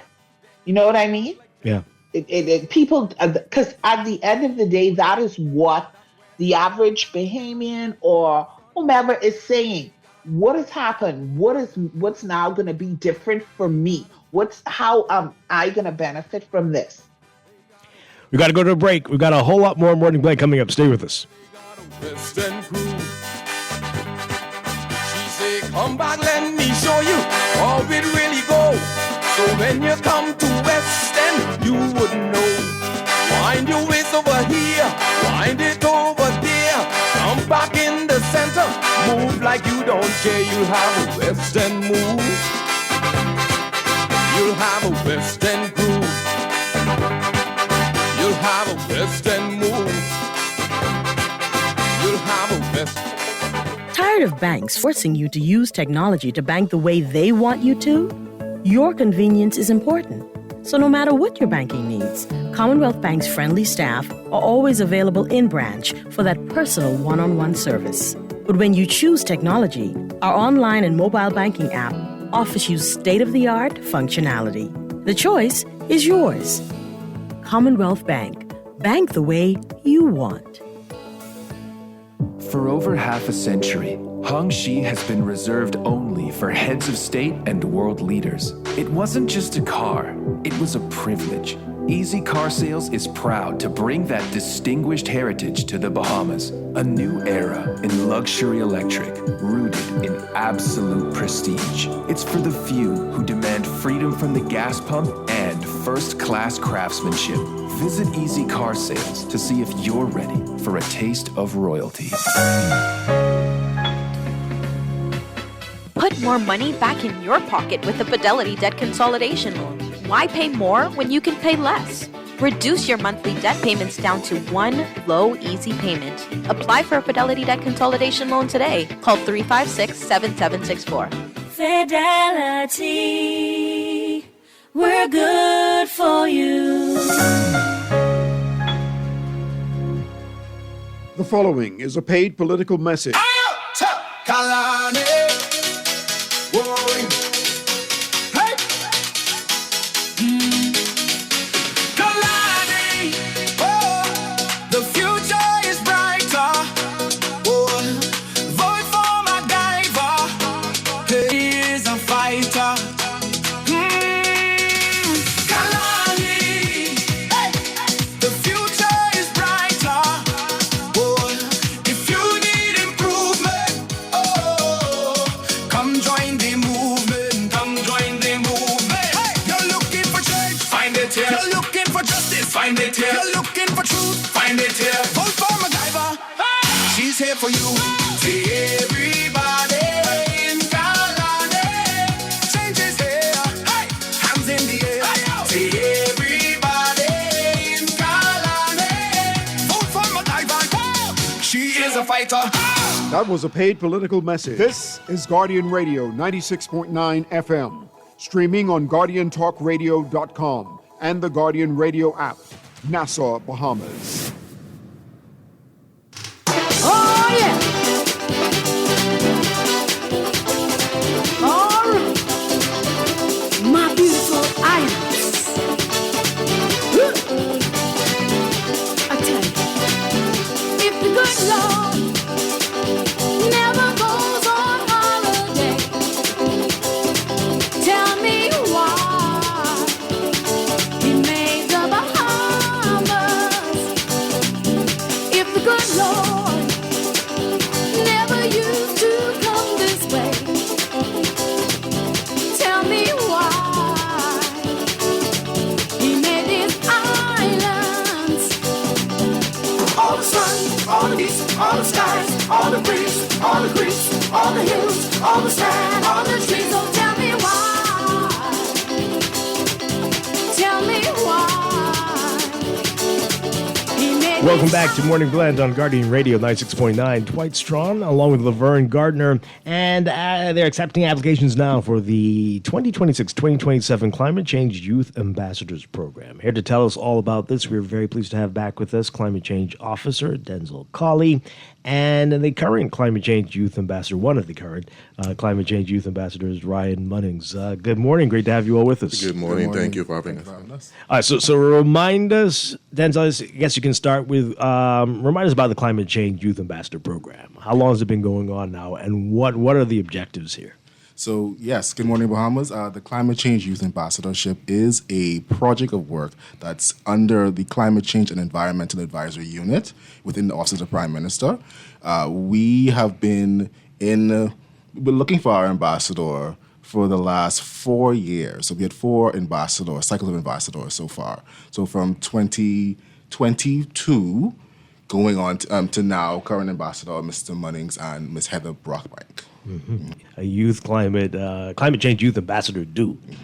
So they are the young people in the Bahamas with a passion for climate change and environmental issues who champion their cause in that regard. Mm-hmm. Yeah. All right. So Ryan Munnings, tell us about your tenure. When will it end officially? So officially, I'll leave office in July, and so that will be the end of my term and beginning for the new ambassadors who will be installed at the Bahamas Youth Climate Change Conference for this year. Yeah. What made you want to be a part of this? Just general knowledge and gaining more information for myself. My background has always been in policy development and in the government, but I saw a need to enhance my skills and further my education. And while doing so, also helping my peers to understand the real issue, one of the biggest issues the Bahamas face, rather, which is climate change. Yeah, yeah. So what have been some of the highlights for your year? One of the highlights of my year that I always say is to see the amount of youth around the globe, especially in the Caribbean, who are also fighting the same challenge. Mm-hmm. And so we have different ambassadors from different Caribbean countries. We have different youth from all over the United Nations in New York just for these same talks. So it's not a fight that we have alone by ourselves. Yeah, and you've been to the UN. Yeah. Tell us about that experience. It was a good experience. I had the opportunity to go. This is 2026, last year, April. Mm-hmm. And so I had the tour. I was able to see the different facilities. And then we also had the opportunity to sending a recording, which I believe was for Climate Week. Sometime last year. So we were able to put the Bahamas on the international stage once again. Yeah. I know you say we're not alone. No. But it does seem like certain countries are moving in different directions. Yeah. What impact is that having on your messaging and what we want to achieve here in the Bahamas? I think one of the most important things is resilience. And we have to educate ourselves to know the struggles that we face. For example, you may have a large superpower that doesn't believe in climate change, but that necessarily doesn't mean that we have to shift to that position. We know what we need in our country, and so we have to champion that effort. And so that's why I say that it's so important that we have like-minded individuals within our region and internationally. So if one says, okay, we're not going in that direction, we can rely on our neighbors and our allies. Yeah. What would you want young people to know about climate issues and what's affecting the Bahamas and that we need to be cognizant of going forward? I think one of the things I really want to push is how climate change intersects with so many different departments and ministries, etc. I said on the radio about 2 days ago that when you drive on the streets of Nassau and we complain about the potholes, that too is a result of the road every 20 years. Now we're having to have to do it every 10 years. So that is a result of climate change. Every 10 months. When you go in terms of keeping the light on, that is a result of climate change. You burn more fuel when you leave the light on. So we encourage people to small things like that as well. Yeah. So, yeah. Yeah. And does it feel like folks are getting it, especially young people?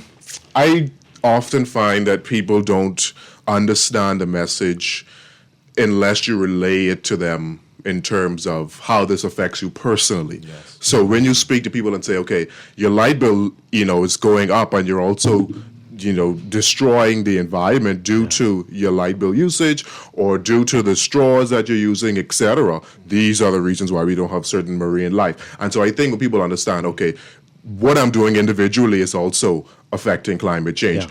Here's what I can do to stop. So I think once you relay that message to them, when this is what you're doing personally, yeah. Yeah, wow. All right, so Denzel Colley, clearly the next climate change youth ambassador is going to have big shoes to fill. Yes. Ryan Munnings is an impressive young man here. So what are the requirements? Who can be, who can't be? I'm sure I'm a little too old to be a climate change youth ambassador. So you and I both, okay. we are over the hill on that regard. Oh boy! But we are looking for Bahamian nationals who have a passion for climate change. That's the first rule or the first exception. They have to be 18 to 25, right? So again, we have passed that. Just a little. Yeah, just a little. Yeah. I'm off by 1 year. By 1 year. I love that. So yeah, they have to be a Bahamian national, so a valid Bahamian passport. They have to be 18 years older, 25. They have to produce a program of work. We're asking for at least 6 months. Want to do to champion their cause. It's not a prescribed program where we tell them what to do. They can control their own narrative, what they want to do as it relates to telling the story about climate change, how it affects the Bahamas. Basically their platform. Yes, their platform. They would also have to fill out the application form, which is going to be linked to our Facebook page, which is the Climate Change and Environmental Advisory Unit. That's a long Facebook name, but I'll say it again: the Climate Change Environmental Advisory Unit within the Office of the Prime Minister. They will go. They will see the link at the top of the page. They will click that link. They will fill in the application, and then it will prompt them to actually get in documents like the passport, their essay, which is about 102 references as well. Sorry, thank you. 1,200 word essay, a program of work, and then we will do a evaluation of their program, and then we would see who's the next climate ambassador. Wow. And you're looking for two again? Two. Yeah. So one male, one female. Okay. All right. And any other special requirements during the year? Do you have to be here in the Bahamas? You required to be? Can you be in school abroad? How does that work? So no. So we've had an issue with that before, and it just kind of it's too much for the student abroad. So we would actually rather Bahamians who are here to apply. Okay. It doesn't mean that you cannot apply to say that if you're coming back to the Bahamas, it's something that you were interested in, but we are looking for persons who can actually reach the world and be able to do travel and whatnot. Right. Yeah, that's right. And what is the schedule like? If during this year, will you be you need it daily, need it once a week, or what are you looking? So again, the climate ambassador, not free reign, but we give them an opportunity to just really champion their cause. We are not going to be like hand holding them, right? We're not going to be like, oh, we're going to lead you this way. We want you to be passionate about it. We want you to have a fire for this. So you will lead your cause, right? We will obviously help you in the back end with our linkages here, try to get you a meeting here, but we want you to come into the space with a fire necessary to actually lead this role. Right. So you said you need to be living here in the Bahamas, but can you be on another island? Like Laverne is in Grand Bahama. Can you be in Grand Bahama? This is a national search. Okay. So from Freeport, from Grand Bahama in the north to all the way to Inagua in the south, we are looking nationwide. Okay. Yeah. Excellent. Is there a deadline? There is a deadline, so we are actually in the middle of it. So we launched this on February 4th, right? And our deadline is fastly approaching. It's March 31st at 1 p.m. Okay. So they have to get in their application and their supporting documents at March 31st, 1 p.m. Okay. Wonderful. We got this text here. Ryan, I want you to respond to this. Oh, boy.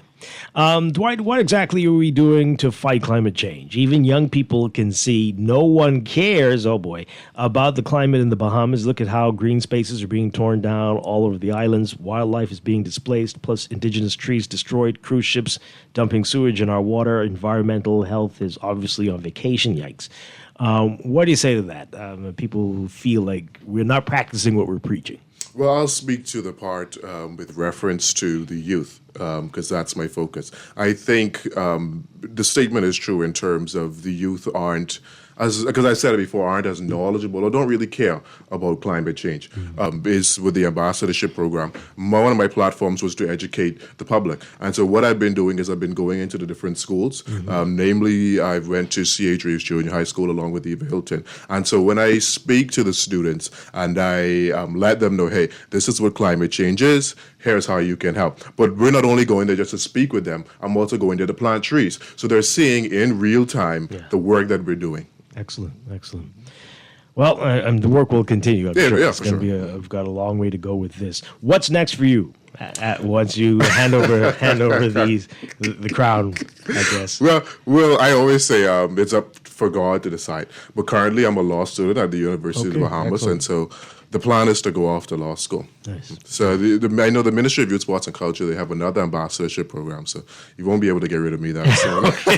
That is good. That is good. All right, Denzel, one more time, let people know about the deadline and what they need to do to be the next climate change. To be the next climate youth ambassador, you would need to be a Bahamian national, age 18 to 25. You would need to produce certain documents, and the application would speak to that exactly. You can find the application on our Facebook page, which is the Climate Change and Environmental Advisory Unit.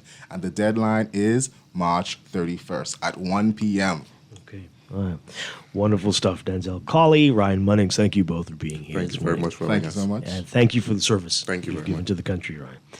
All right, we're going to take a break for news. And yes, okay, let's take a couple of text messages before we do that. Let's do that, and then we can get to news. This person saying they've noticed that some kids notice that the government does not seem to care about climate change. Not just young people. Young people do care about the environment. Well, okay, there's a lot of mixed messages here, but are you seeing that there is a shift with the younger people that might be slightly older people who are mixing up the messages there? Yeah. I think, too, a lot of people are misinformed. A lot of persons, generally, this is honest, a lot of people don't watch the news. A lot of people don't listen to the radio. Mm-hmm. And so we have the opportunities out here. This CCEAU, this was something that was championed and headed by the Prime Minister. This is his baby. And so I think it's unfair to say that the government is not focusing or trying to combat climate change. I think it's just for persons to do the research themselves. Right. Yeah. Denzel, what would you say? What more can be done? I would say, firstly, to that texter, you have to expand your horizons in terms of the media that you are consuming, right? Because we all know there's climate deniers and there's the person in the climate space who are trying to fight against it, right? So you have to really look at both sides to see which one aligns more. And I would dare say that our side, the climate truthers, if I can call it that, if I coin that, we are research intensive. Mm-hmm. We know that this is something that's happening. We've seen it in real life. We've seen Dorian. Yeah. So to deny that, I'm not too sure. But yes, the CCAU is trying to create an educational platform for the average Bahamian to know, from kindergarten straight up to senior citizen, to know that climate change is a real threat. We have to protect our livelihoods. Our oceans are warming up tremendously. And where you have hotter oceans, you have more intensified storms. Yeah. Talk about our food security. Hotter oceans mean the fish are moving, away from our shores.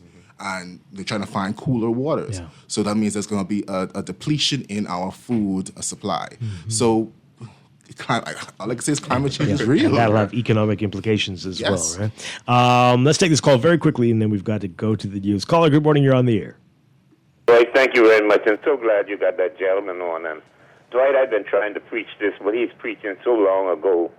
I maintain a park in the area where I live, right, Dwight? And I've been trying to tell people, whoever have contracts or what for these parks, instead of planting hibiscus and ficus and this and that, every 10 feet around the park, plant a fruit tree. And then, fruit trees that we all, when we were young, and our parents took us for a ride, we could have stopped on the side of the road and pick a dilly, a mango, or we call a mangra.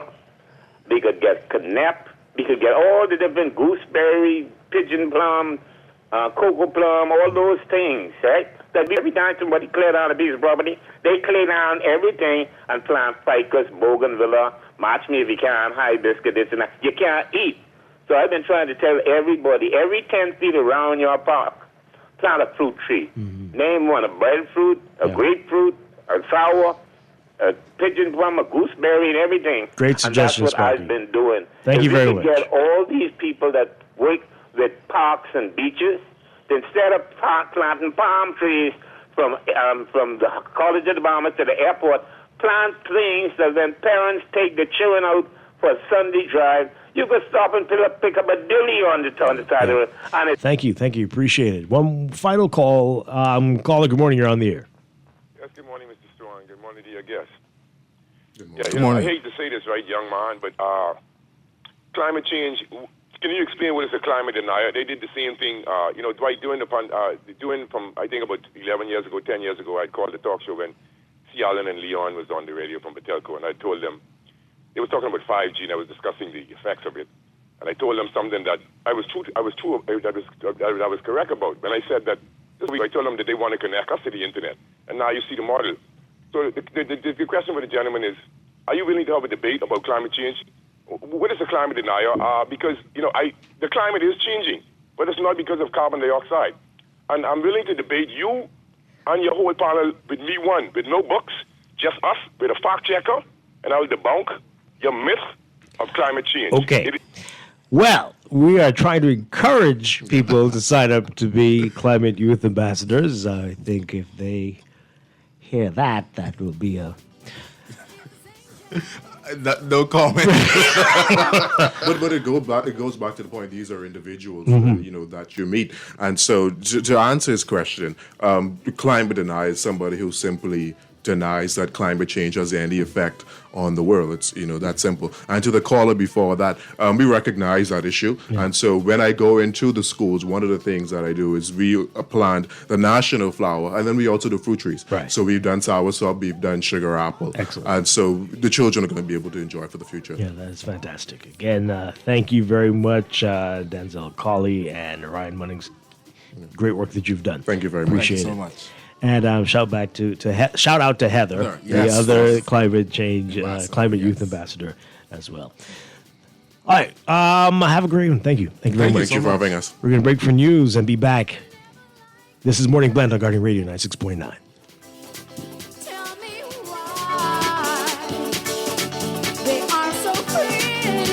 This is Guardian Radio 96.9 FM, streaming on GuardianTalkRadio.com and the Guardian Radio app. The views and opinions of the hosts and guests are their own and do not necessarily reflect the views of the management and staff of Guardian Radio. Wake up, it's a new day. Wake up, it's a new day.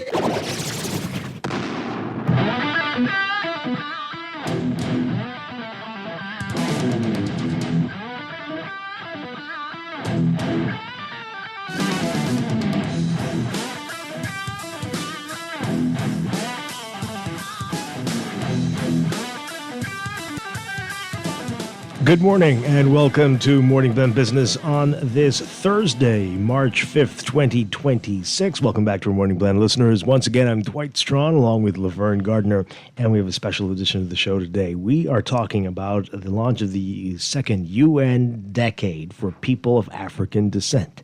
We're going to get into a lot of interesting things. We have some amazing guests with us in studio. We've got Ambassador Dr. June Sumer, the immediate past chair of the UN Permanent Forum on People of African Descent. We've got Gaynell Curry, the incoming chair of the UN Permanent Forum on People of African Descent and UB Law and Criminology professor. And we've got Dr. Nyambi Hall Campbell-Dean, chair of the Bahamas Reparations Committee.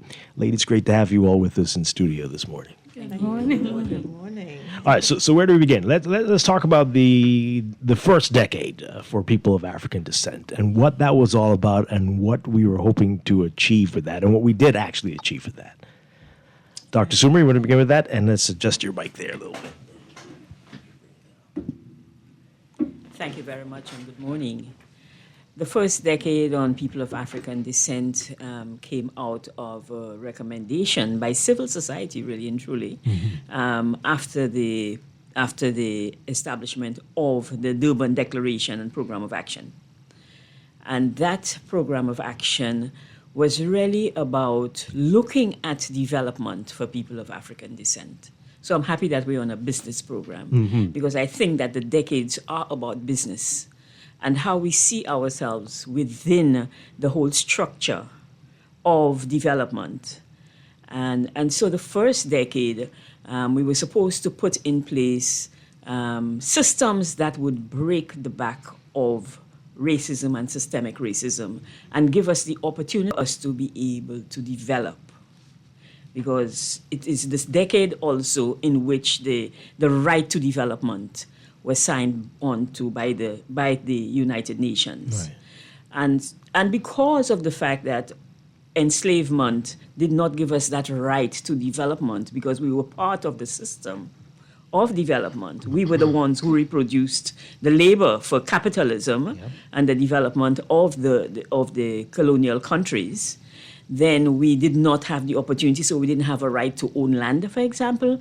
We didn't have access to money that would give us the ability to create generational wealth so that we could be part of the business community and even change the business community. Right.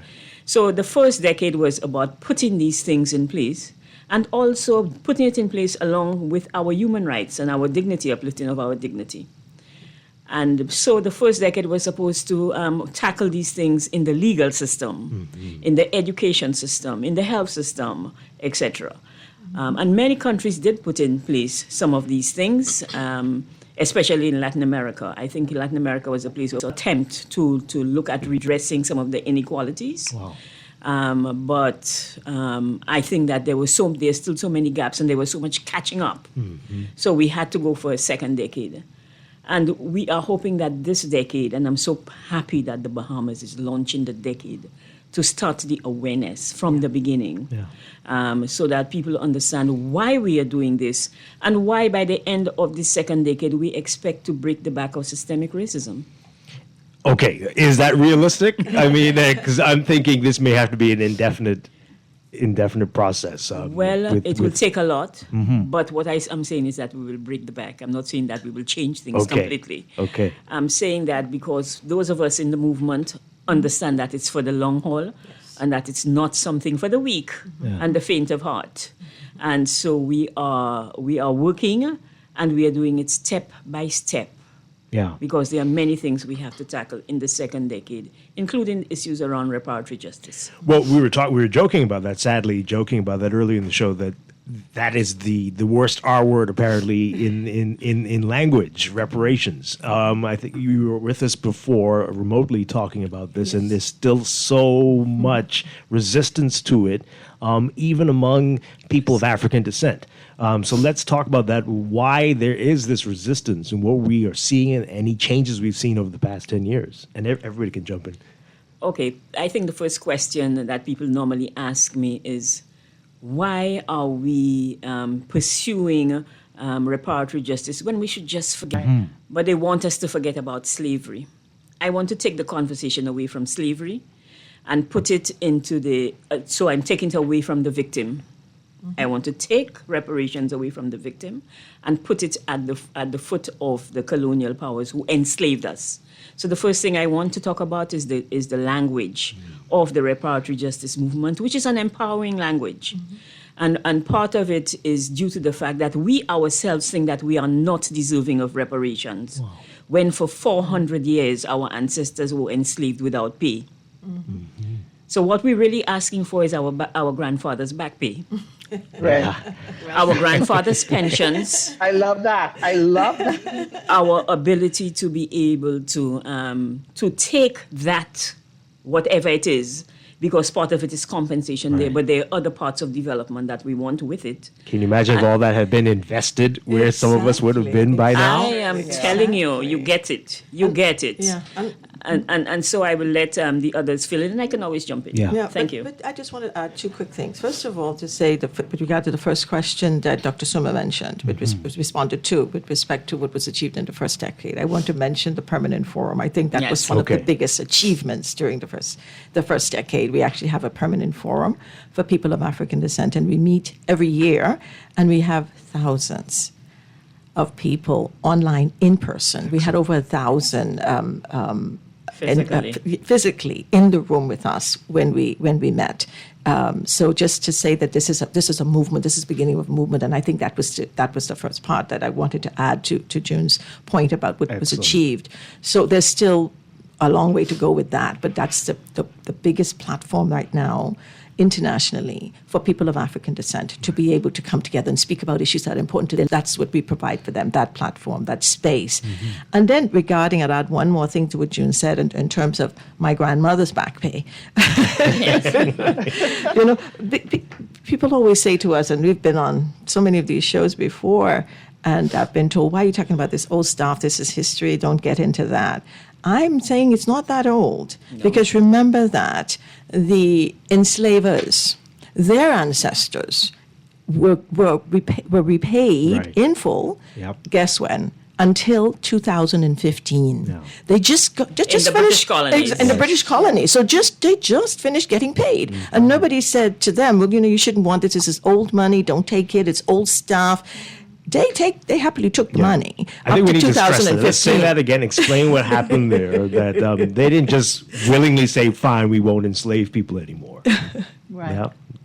Sure. Yeah. Diane, So when emancipation came in the British colonies in 1833, 1834, the only way that the enslavers said okay, right, and I put okay in brackets because we know that emancipation wasn't truly the end, is that they had to the loss of their property. Yes. Right? Their property being our ancestors. And so that compensation took from 1834 all the way to 2015. So if you had a relative that was in school between 1834 or 2015 in the UK or moved to the UK, they were paying, right, their taxes to their former enslavers. Exactly. Do we know how much it was? Yes. In terms, Originally, it was calculated at 47 million pounds. And in their time. In their time. My goodness. And they got 20 million upfront in terms of cash. But they also, the other 27 million pounds, we paid it in free labor after emancipation in something called apprenticeship. Yes. So we also paid for our freedom. And not that alone, in the French territories, in Haiti, because Haiti is one of our main issues in the next 2 days also, Haiti was forced to pay the French for its liberation. And they paid upfront 150 million gold francs. Later that was reduced to 90 million gold francs. And they didn't stop paying that until 1948. And what you see happening in Haiti now right now with the poverty is part of that pain. Yes. It's part of that pain. That new country had that burden on them. Yes. Exactly. From day one. Yes, and then the French themselves paid, quite apart from that, what the other colonies, 123 million pounds, Guadeloupe and so on. The planters, not the country, but those people who, the enslavers at that time. Yeah. So a lot of money was paid, and we need to understand how it is not just the face value of the money that is important, but what that money has been able to do in entrenching these people at the top of their country's social pyramids. And what the absence of that money has done to countries like Haiti. Absolutely. Imagine that you're paying that money that could have gone into the development of schools, the development of hospitals and roads, and the development of the country as a whole, went to repay France. Good morning, ladies. Good morning. Good morning. This is such a wonderful conversation. And I have to say publicly, a special good morning to Dr. Naomi, because, you know, the last time I saw, I didn't recognize her. And so we had to hug that out. But I'm always excited to have these kinds of conversations. But any one of you can answer. I'd love your perspective. I'm always intrigued with the seemingly discomfort that comes about when we get into these types of conversations, and not discomfort from discomfort amongst us. And I get pushed back, oh, that was so long ago, and you win because now you can forge your own path, and not wanting to have these kinds of very real, honest, serious conversations. Do you believe that even the reluctance to have this conversation in certain spaces with certain people of color who look like us is of slavery. I agree. It's a result of enslavement. I don't blame them because of the fact that we have not taken time to have the conversation, the serious conversation. Neither have we taken the time to decolonize our education systems that would ensure that we have more grown-up conversations. Yes. Our ancestors were uncomfortable for 400 years. What is a few years of discomfort for us in bringing to the fore and dealing with the trauma that has occurred to us? We still want to continue to put it at the back of our minds. And so I think that not only us and people who look like us, who have been taught to resent ourselves, we have been taught not to trust ourselves. We have been taught not to think of ourselves, for example, as people who can do the business. When we should know from the onset that we were the developers of empires. We were the developers of trade. We had the biggest trading networks long before the Europeans. They came and they destroyed all of that and made us part of the trade because they made us. And so I am saying that we must have the conversation for us to have a reckoning with ourselves. I mean, people use it all the time, and I will use it also. We have to emancipate our minds. We cannot continue to think of ourselves as those people who have not achieved because of systems that have been put in place. Even when we achieve, we are not given the opportunity or they destroy it.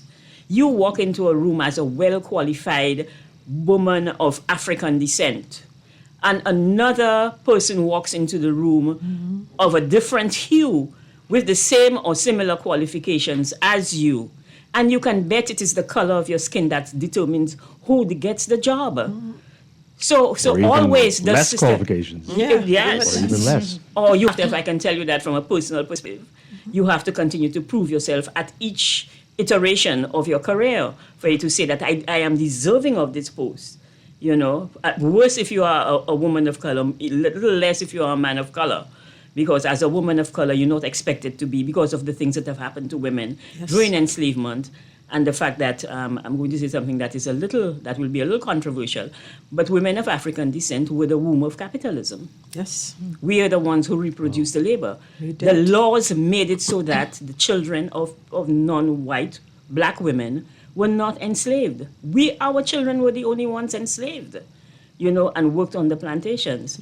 And so I'm saying that we must have these conversations, whether it is about racism, whether it's about the gender differentiations, whether it is about how we are moving forward as a people together, despite the color of our skin, because there are many different hues of Africanness. All beautiful. No. I think the only thing I would want to add to that is that I know everyone who's tuning in's minds are blown, and so they need to come on Friday at the University of the Bahamas, the Performing Arts Center at 1 p.m. to hear these two women really understand that we have both members on the permanent forum that represent the Caribbean and Latin America in one place, right? Right. And we're very honored to have them here. Yes, they said they represent thousands of people. Thousands of people come to this forum, and they're now here. So this is our opportunity to hear them speak live and in living color at 1 p.m. for free. And help launch that. Well, I'm going to ask, Yes. is it going to be streamed? Because, some of us aren't in New York. Yes. Able to take advantage of this. Some of us are in Grand Bahama, but we love this kind of these things, and we want to be able to sit here and listen. Yes. So through the University of the Bahamas, we're working on putting up a streaming link. So just keep your eyes out on the University of the Bahamas social media pages for that. Okay. And will folks be able to interact? Will they be able to ask questions and Yes. have a discussion with you? Yes, there'd be an opportunity. Yes. We have Dr. Suma as our keynote speaker, but we also have, Nambi, maybe you can mention some of the other speakers on that panel. Yes. I think it's really important that we do that. So we have Dr. Gaynell Curry, or Gaynell Curry. I always add this doctor for you because it's there. And Dr. Indira Martin, biologist, and she's done some really interesting work around epigenetics. and slavery. We have Alicia Wallace from Equality to Bahamas. Wonderful. And so we know that we're coming up on International Women's Day and all of the work that she's done around women's rights in the Bahamas. And then we also have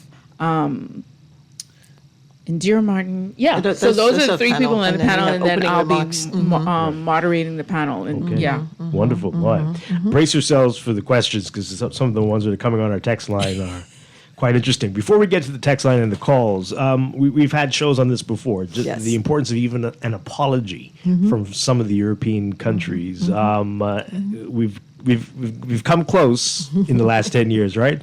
Did we get an apology from any power, any European or even the U.S., anybody at all? We have one from the Dutch. Okay. I think that one, there was an apology, but it came with a caveat. There will be no reparations. Wow. Yeah. So the Dutch, who were the last people really and truly to abolish the trade and so on, are saying to us, no, we are not paying you reparations, even if we did pay our enslavers reparations. Wow. In fact, we are continuing and we are very proud of our colonial past. And we are continuing because the Dutch still have colonies in the Caribbean that they are now trying to absorb, so into their own being. So there's even a different kind of racism that surrounds that. So we have that. We have had statements of regret. Yes. We have had statements of regret from the King of England, for example. Right. Yes. We have had statements of regret from not Macron. The French. From the French, let's just say from the French. But again, nothing has been put in place with regard to reparations. We want the serious conversations. Yeah. And so we are enlisting the assistance of civil society. A lot of our work in the Caribbean is driven by government and the CARICOM Reparations Commission, etc. But we also have at the Permanent Forum, we have the ICWG, which is the International Working Group, attached to the Permanent Forum of civil society. And we see how civil society was very involved in ensuring the language of the Durban Declaration. Yes. So we want to see civil society stepping forward. It is in the numbers that Gaynell spoke to. The young people, and I'm so happy that it is the young people. We had older people too, because I remember in Geneva, we had activists who were 80-something years old, who were at that. But we have a lot of young people between the ages of 18 and 35 who are starting to move this forward. Recalling, of course, that it is our young people who are also taken out of Africa, are fighting for young people. Absolutely. Yes. Remind folks why it is important to have this apology, the significance of that. Yes, I mean, for me, the apology is the first step. And I understand why they don't want to give that apology, because that's admitting that they may owe us something. Right. But that apology is the first step in saying that we did something that was really a crime against humanity. That's how it is. That's how it's described legally. It's a crime against humanity, and they don't want to have to link themselves to that. That's their reason for not wanting to do it. For us, we want the world to recognize that it was a crime against humanity. And indeed, we've been speaking, June and I working with colleagues in Africa, but here at the African Union, we recently met in Ghana, looking at how can we ensure that we see enslavement, the trade, the trafficking of an enslavement of African people identified in international law as the worst form. The worst crime against humanity. I wanted to, there's never been an easiness about this. People are feeling as if there's something that people have accepted. There's always been opposition to enslavement, always opposition to the taking of Africans from the continent, always. And I want to quote a dear friend, African colleague who's on the panel with us, that, alligator takes the child of the hippopotamus. The waters are never settled. And so the waters were never settled in Africa. And they were always opposing enslavement, always opposing the taking of people. There has been a continuous crime of enslavement. And that is why we want that apology connected to it. The continuity, there was at no time that this was not a crime. There was at no time that this was not a crime against humanity. We're labeling it, and they're trying to say that we should not have it because of this intertemporal laws and so forth. You can't bring a case because it's too long ago. But the reality is you can always bring a case if the crime continues. And our argument is that the water has never been settled because we have never accepted enslavement and the trafficking of Africans, our ancestors, as something that was acceptable. Yeah. Can I add that it means that they keep on denying our humanity. When in 1685 the law in Barbados was passed declaring us as chattel, as property that can be bought, movable, inherited, etc., was passed. There has never been a repealing of that. Wow. So even the Emancipation Act did not tackle our humanity. No. The civil rights movements that tried to do that are now being reversed. So again, they are not looking at us as human beings. And so to give an apology to a non-human is something that they don't see as necessary. And I think it's disrespectful. Yes. It plays on our dignity. My goodness. We are talking with Dr. June Sumer, Gaynell Curry, and Dr. Nyambi Hall Campbell-Dean. Callers, we'll get to you in a second. Nyambi, you're with the Bahamas Reparations Committee. Remind folks that this is not about handing individuals a check or money. This is much bigger than that. Yes, that the CARICOM reparations model is a developmental model of reparations. So while there are models of reparations, you said the R word is a dirty word, but reparations is when people. Yes, exactly. There are many groups of people around the world that have received reparations and are still receiving reparations, right? And so in some of those models, some of those people get checks. But our model is really one in which we are looking to develop the areas that were left underdeveloped through these crimes against humanity and colonization. So when we always talking about PMH, right? What would PMH look like if we have reparations to repair the underdevelopment that occurred when you had one hospital for 700 islands, rocks, and keys? My goodness. Right? Education. So these are reparation models in which all people matter, right? Because all people will benefit from them.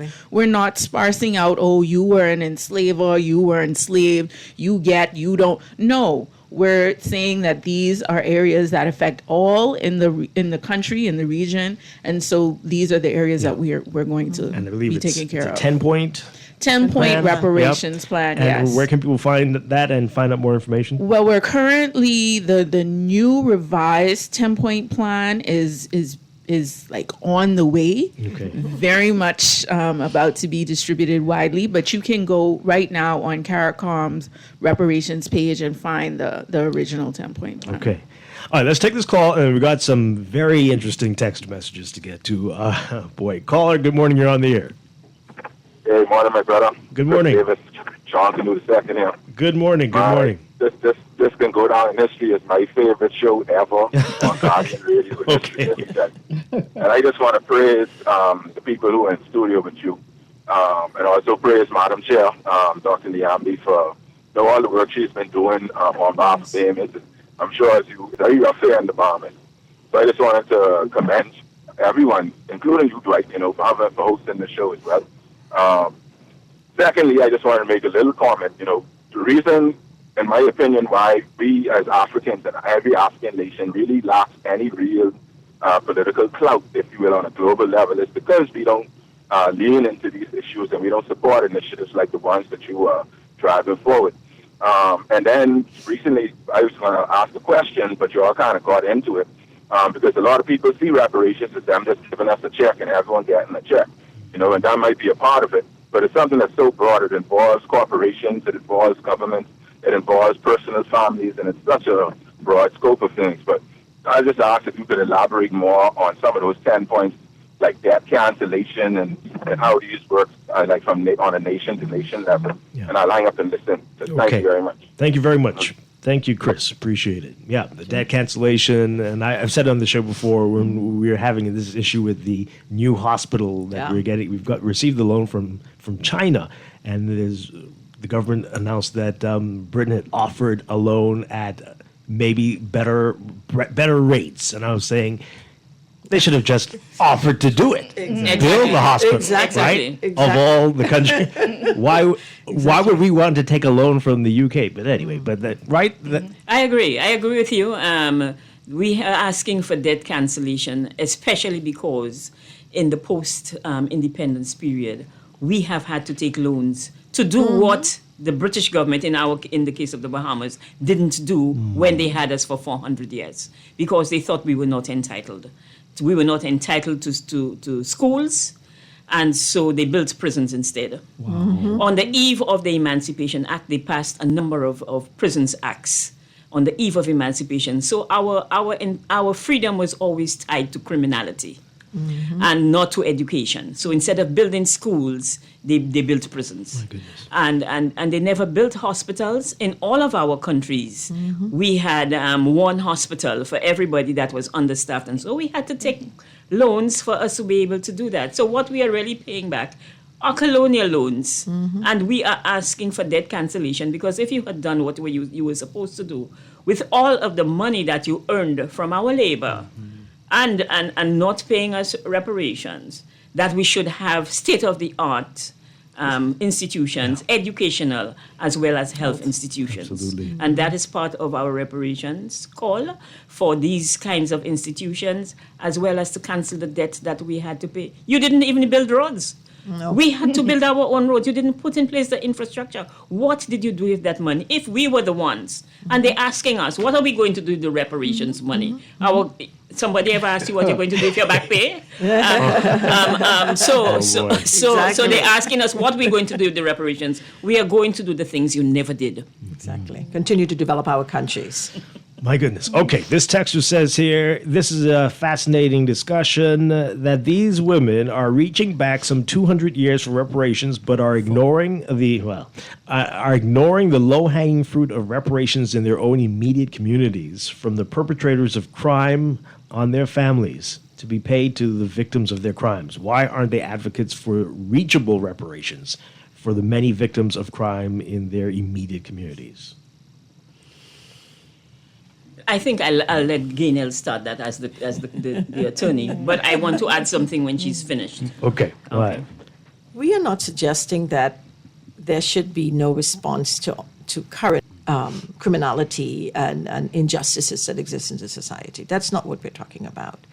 And the focus for us is to look at what happened to our ancestors. And we can do both. Yeah. One does not negate the other, right? And so our focus, the focus of the Permanent Forum, is to look at the historical injustices that were brought on us as enslaved Africans, as persons who came to this society, who were forced to work for many years, hundreds of years, for free, who were maltreated is an underestimation of what happened when I think about what happened to women who were enslaved, right? So we talk about rape, enforced impregnation, all of it that happened during that period. And so our focus is getting justice for the past actions. That does not negate the ongoing work that I think must continue, and it is continuing, in terms of getting reparations, restitution, and justice for ongoing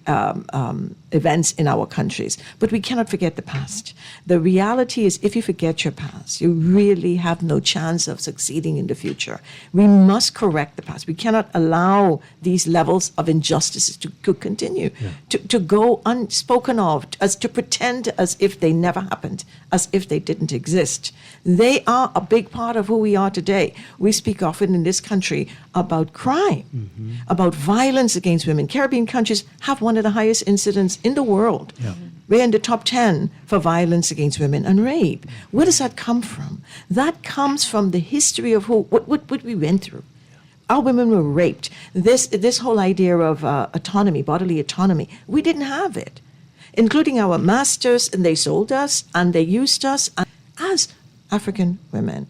And that whole idea, and it also, in a big way, affected the African family and how we relate as men and women to one another, how we relate to our children, how we see women, how we perceive them, and how we react to them and respond to them. It's important that we continue to look at what happened to us and make that connection to what is happening right now, because they are indeed connected. Indeed. Yes, that's, Dr. Sumer. she said it very well. I don't know that I want to add anything except to draw the straight line from enslavement to what is happening today. The poverty within the family, the inability of people to provide for themselves, and that is not an excuse. Poverty has never been an excuse for criminality. No. So we have to ensure that we understand the legacies of enslavement and how they now relate to criminality. As I said, we were taught from the beginning that our futures was in criminality. You know, there's something called breaking stones. Breaking stones is what they did in prison. So they would enslave us for no reason, and the criminal justice system still does the same thing, and to break stones to develop the colonial buildings you see around. And so we were never supposed to prosper and to survive. You know, the young man before you on the program spoke about resilience. They didn't realize how resilient we were. And so we have to work on the systems that are affecting us now. And criminality is one of them. And we cannot not understand the link between the two. Related. Absolutely. Yes. This is a very interesting text here. There is a heavier R word than reparations. It's repatriation. Can you ask, do you feel repatriation and reparations should go hand in hand? Why not add the word repatriations to the committee's name for greater awareness? Well, we don't have it as a name, but we do have it as one of the 10 points. The repatriation is very important. And reparations has always been linked to repatriation. Reparations is not a new phenomenon, you know. Reparations started from the day of enslavement. We realized that we did not want that system. So every act of resistance of enslaved people was to repatriate themselves back to their homeland when they jumped overboard thinking that they could swim back to Africa. Whenever you look at the legal, the legislation, and when you look at what black people did within the courts legally, within asking for reparations, it was always tied to sending us back to Africa. So repatriation has always been at the heart of reparation. Right. Reparations is just a bigger and more encompassing concept, but repatriation is right there. And many Caribbean people have repatriated themselves to Africa. Many people from around the Caribbean have also done it. You can go into many African countries, and Ghana, Ethiopia, and so on, find very big Caribbean repatriated people. I mean, Liberia. Part of the challenge has always been we don't do the history. So we think that the current thing, and we think that because Rastafarianism calls for repatriation, that it's a bad thing because we do not think that the Rastafarians are good people, and we try to put them down. You know, and so because they ask for repatriation, we think that, okay, repatriation is the other curse word. And so so let us not think about repatriation because it is only Rastafarians. No, there's a deep longing within you. You do not understand it until you reach the continent, that your heart beats differently. Your heart beats differently. And so repatriation is a very real thing in our DNA. Okay. One final call on this. Caller, good morning. You're on the air. Good morning. Like Chris, I'm enjoying the show very much. As it relates to repatriation, right? You know, Marcus Garvey had the intention of the Black Star Liners. You see what they did? They sabotaged it. Not only Chris knows his history, you know, everybody knows his history. But I just like to give you a perfect example. Dr. William E. Du Bois. He was one of the most first educated black men. But you see how they pitted him against Marcus Garvey? The disparaging remarks he passed against Marcus Garvey. And so I depend on you guys to educate because it's not too late, but because the reason why you're hearing such texts is because people haven't been educated. Now, you have mentioned all of the different ways. You're talking about the sexual abuse of women. They abuse black men too sexually. They did. And so what happened is now, let's look at the imperialism via the status quo system. They passed in America, I don't know if it existed here or the British colonies, something called the Fugitive Slave Bill. Yep. And this shows you the empowerment in which if a slave could escape from New York, but he was caught in Florida, he could still be brought back. So that is imperialism at its highest peak. You see what I'm saying? So this is how they got rich. We must remember the shipping companies, the banks, and insurance companies that participated in this. Yes. So anyone who disagrees with you guys are imbecilic, and I'm saying that. And so when you see me, when I come out there, you will see that I am not a conformed sheep just by my appearance. Give thanks. Okay. All right. Thanks a lot. Thanks. This text, as we're running out of time, because we want to remind folks about what's happening on Friday, but this text, oh boy, this is a whole other show. This person says, are we able to go back 401 years and get reparations from the initial Africans that sold us to the whites? And see, this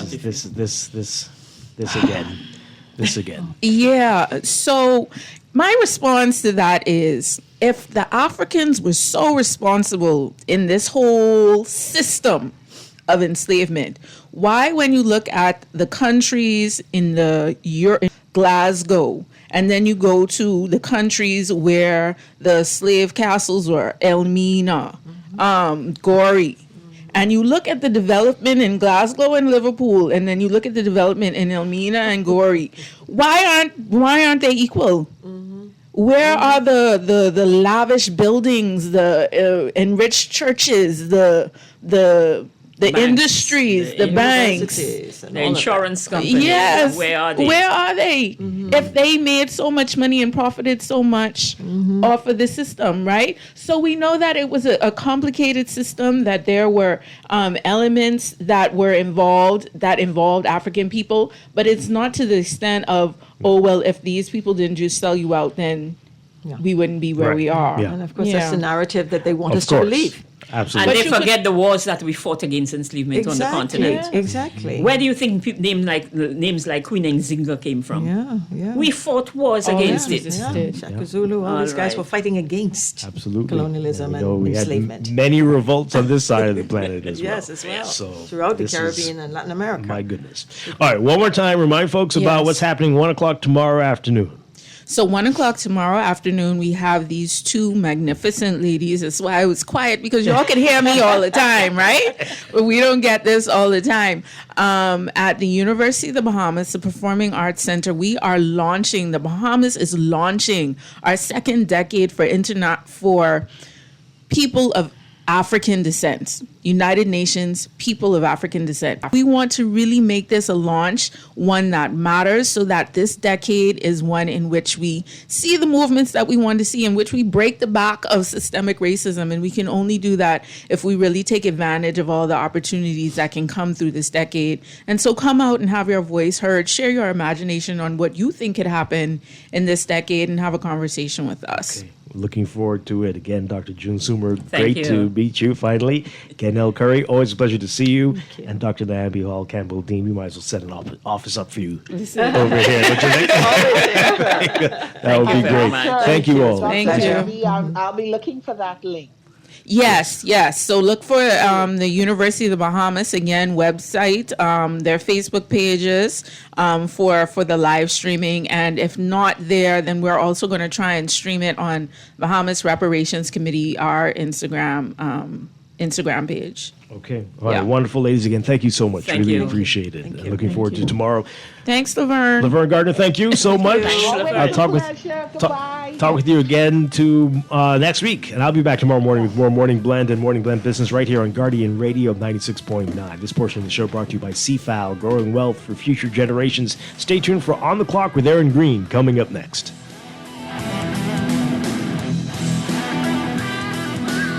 Folks, thanks for your patience. We'll be taking off very shortly. You should be wheels up in about 40 minutes. And due to a bumpy ride, snacks and beverage service has been suspended. AC has given us some trouble. Sorry, folks. And Wi-Fi is out. And so is the entertainment. Yeah, I'm sorry about the smell, folks. We are aware. I know. Just one more quick note. We are going to have to deplane. Come on!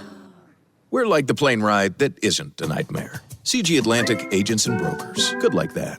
Planning for retirement can be overwhelming, but with CFAL, it doesn't have to be. We offer tailor-made individual, group, and pension solutions that take the guesswork out of retirement planning.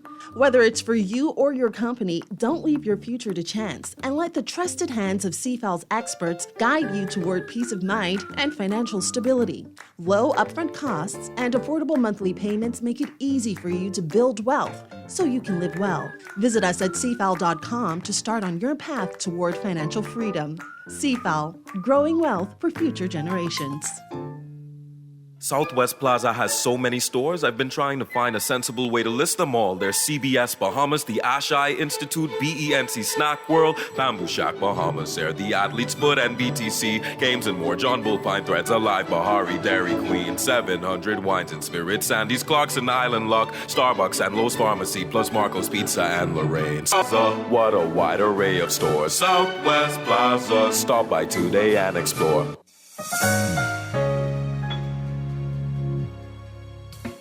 Struggling to find your financial rhythm? Make that move to Fidelity and let us help you orchestrate your financial goals into perfect harmony with free financial coaching sessions. Make that move today. Call 356-7764. Fidelity, we're good for you.